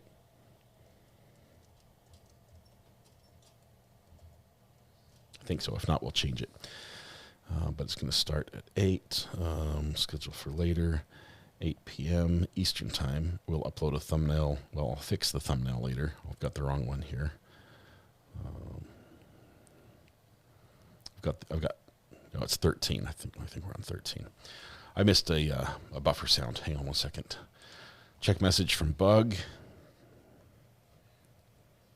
I saw good news from Bug. Before you break for the day, will you please let everyone know what I'm doing and thank everyone for the prayers, please. Surgery went well, says Bug, and we're back at the house. When she got in there, she found a second hernia and fixed that one as well. Winning a rare 2 for 1. Please thank everyone for all the prayers and positive vibes. I'm also thankful for my RA family. Bug Duggar, thanks for the update. I apologize. I didn't get to read it all, and I didn't see that you wanted that shared with everyone. I thought it was just personal, but glad to share that with the update, and that is wonderful news. Kelsey gifted 5 memberships. Thank you very much, Kelsey. We're going to, well, give me just one second. We're going to create the podcast, which I just did, build the link so we can portal over to it, so you can hit the like button and then be ready when we go live. Man, it's been a long day. I did start late, but all right. We have 735 likes right now. I'd love it if we can get about 150 more. That would be great. Please feel free to hit the like button if you have not. If you've already done it, don't touch it. Okay, don't mess with the good thing. But thank you, one and all. All right, that's all. That's all for today. Court continues tomorrow. Full day of trial in the Utah versus Tracey Grist trial. We're also going to be watching for what's happening in the Tyler Robinson trial in the same courthouse. That's going to be a busy day. I don't envy anyone trying to get media parking tomorrow. Also, let's see, a huge document just dropped. And by huge, 2,500 pages in the Karen Reed trial. Yes, Karen Reed, that Karen Reed. It's a countersuit against Karen and Adrian. It's only 50 pages long, but they copied it 50 times. I don't know why the copy-paste button got stuck. It's 2,500 pages. I'm not going to read the whole thing, but I might be glancing at it. Ayden. I said Adrian, sorry. It's a lawsuit. That's what it is. All right. Tonight when you go home, please hug the people you love, smile at someone, make their day just a little bit better, and please stay safe till we go live again tonight at 8 p.m. with the Not Relevant podcast. Please join us. It's going to be a lot of fun, and you might just discover a new favorite treat. Yeah, Ayden. It's been a long day. Guys, we get to each other. We'll see you a little later tonight. Bye-bye.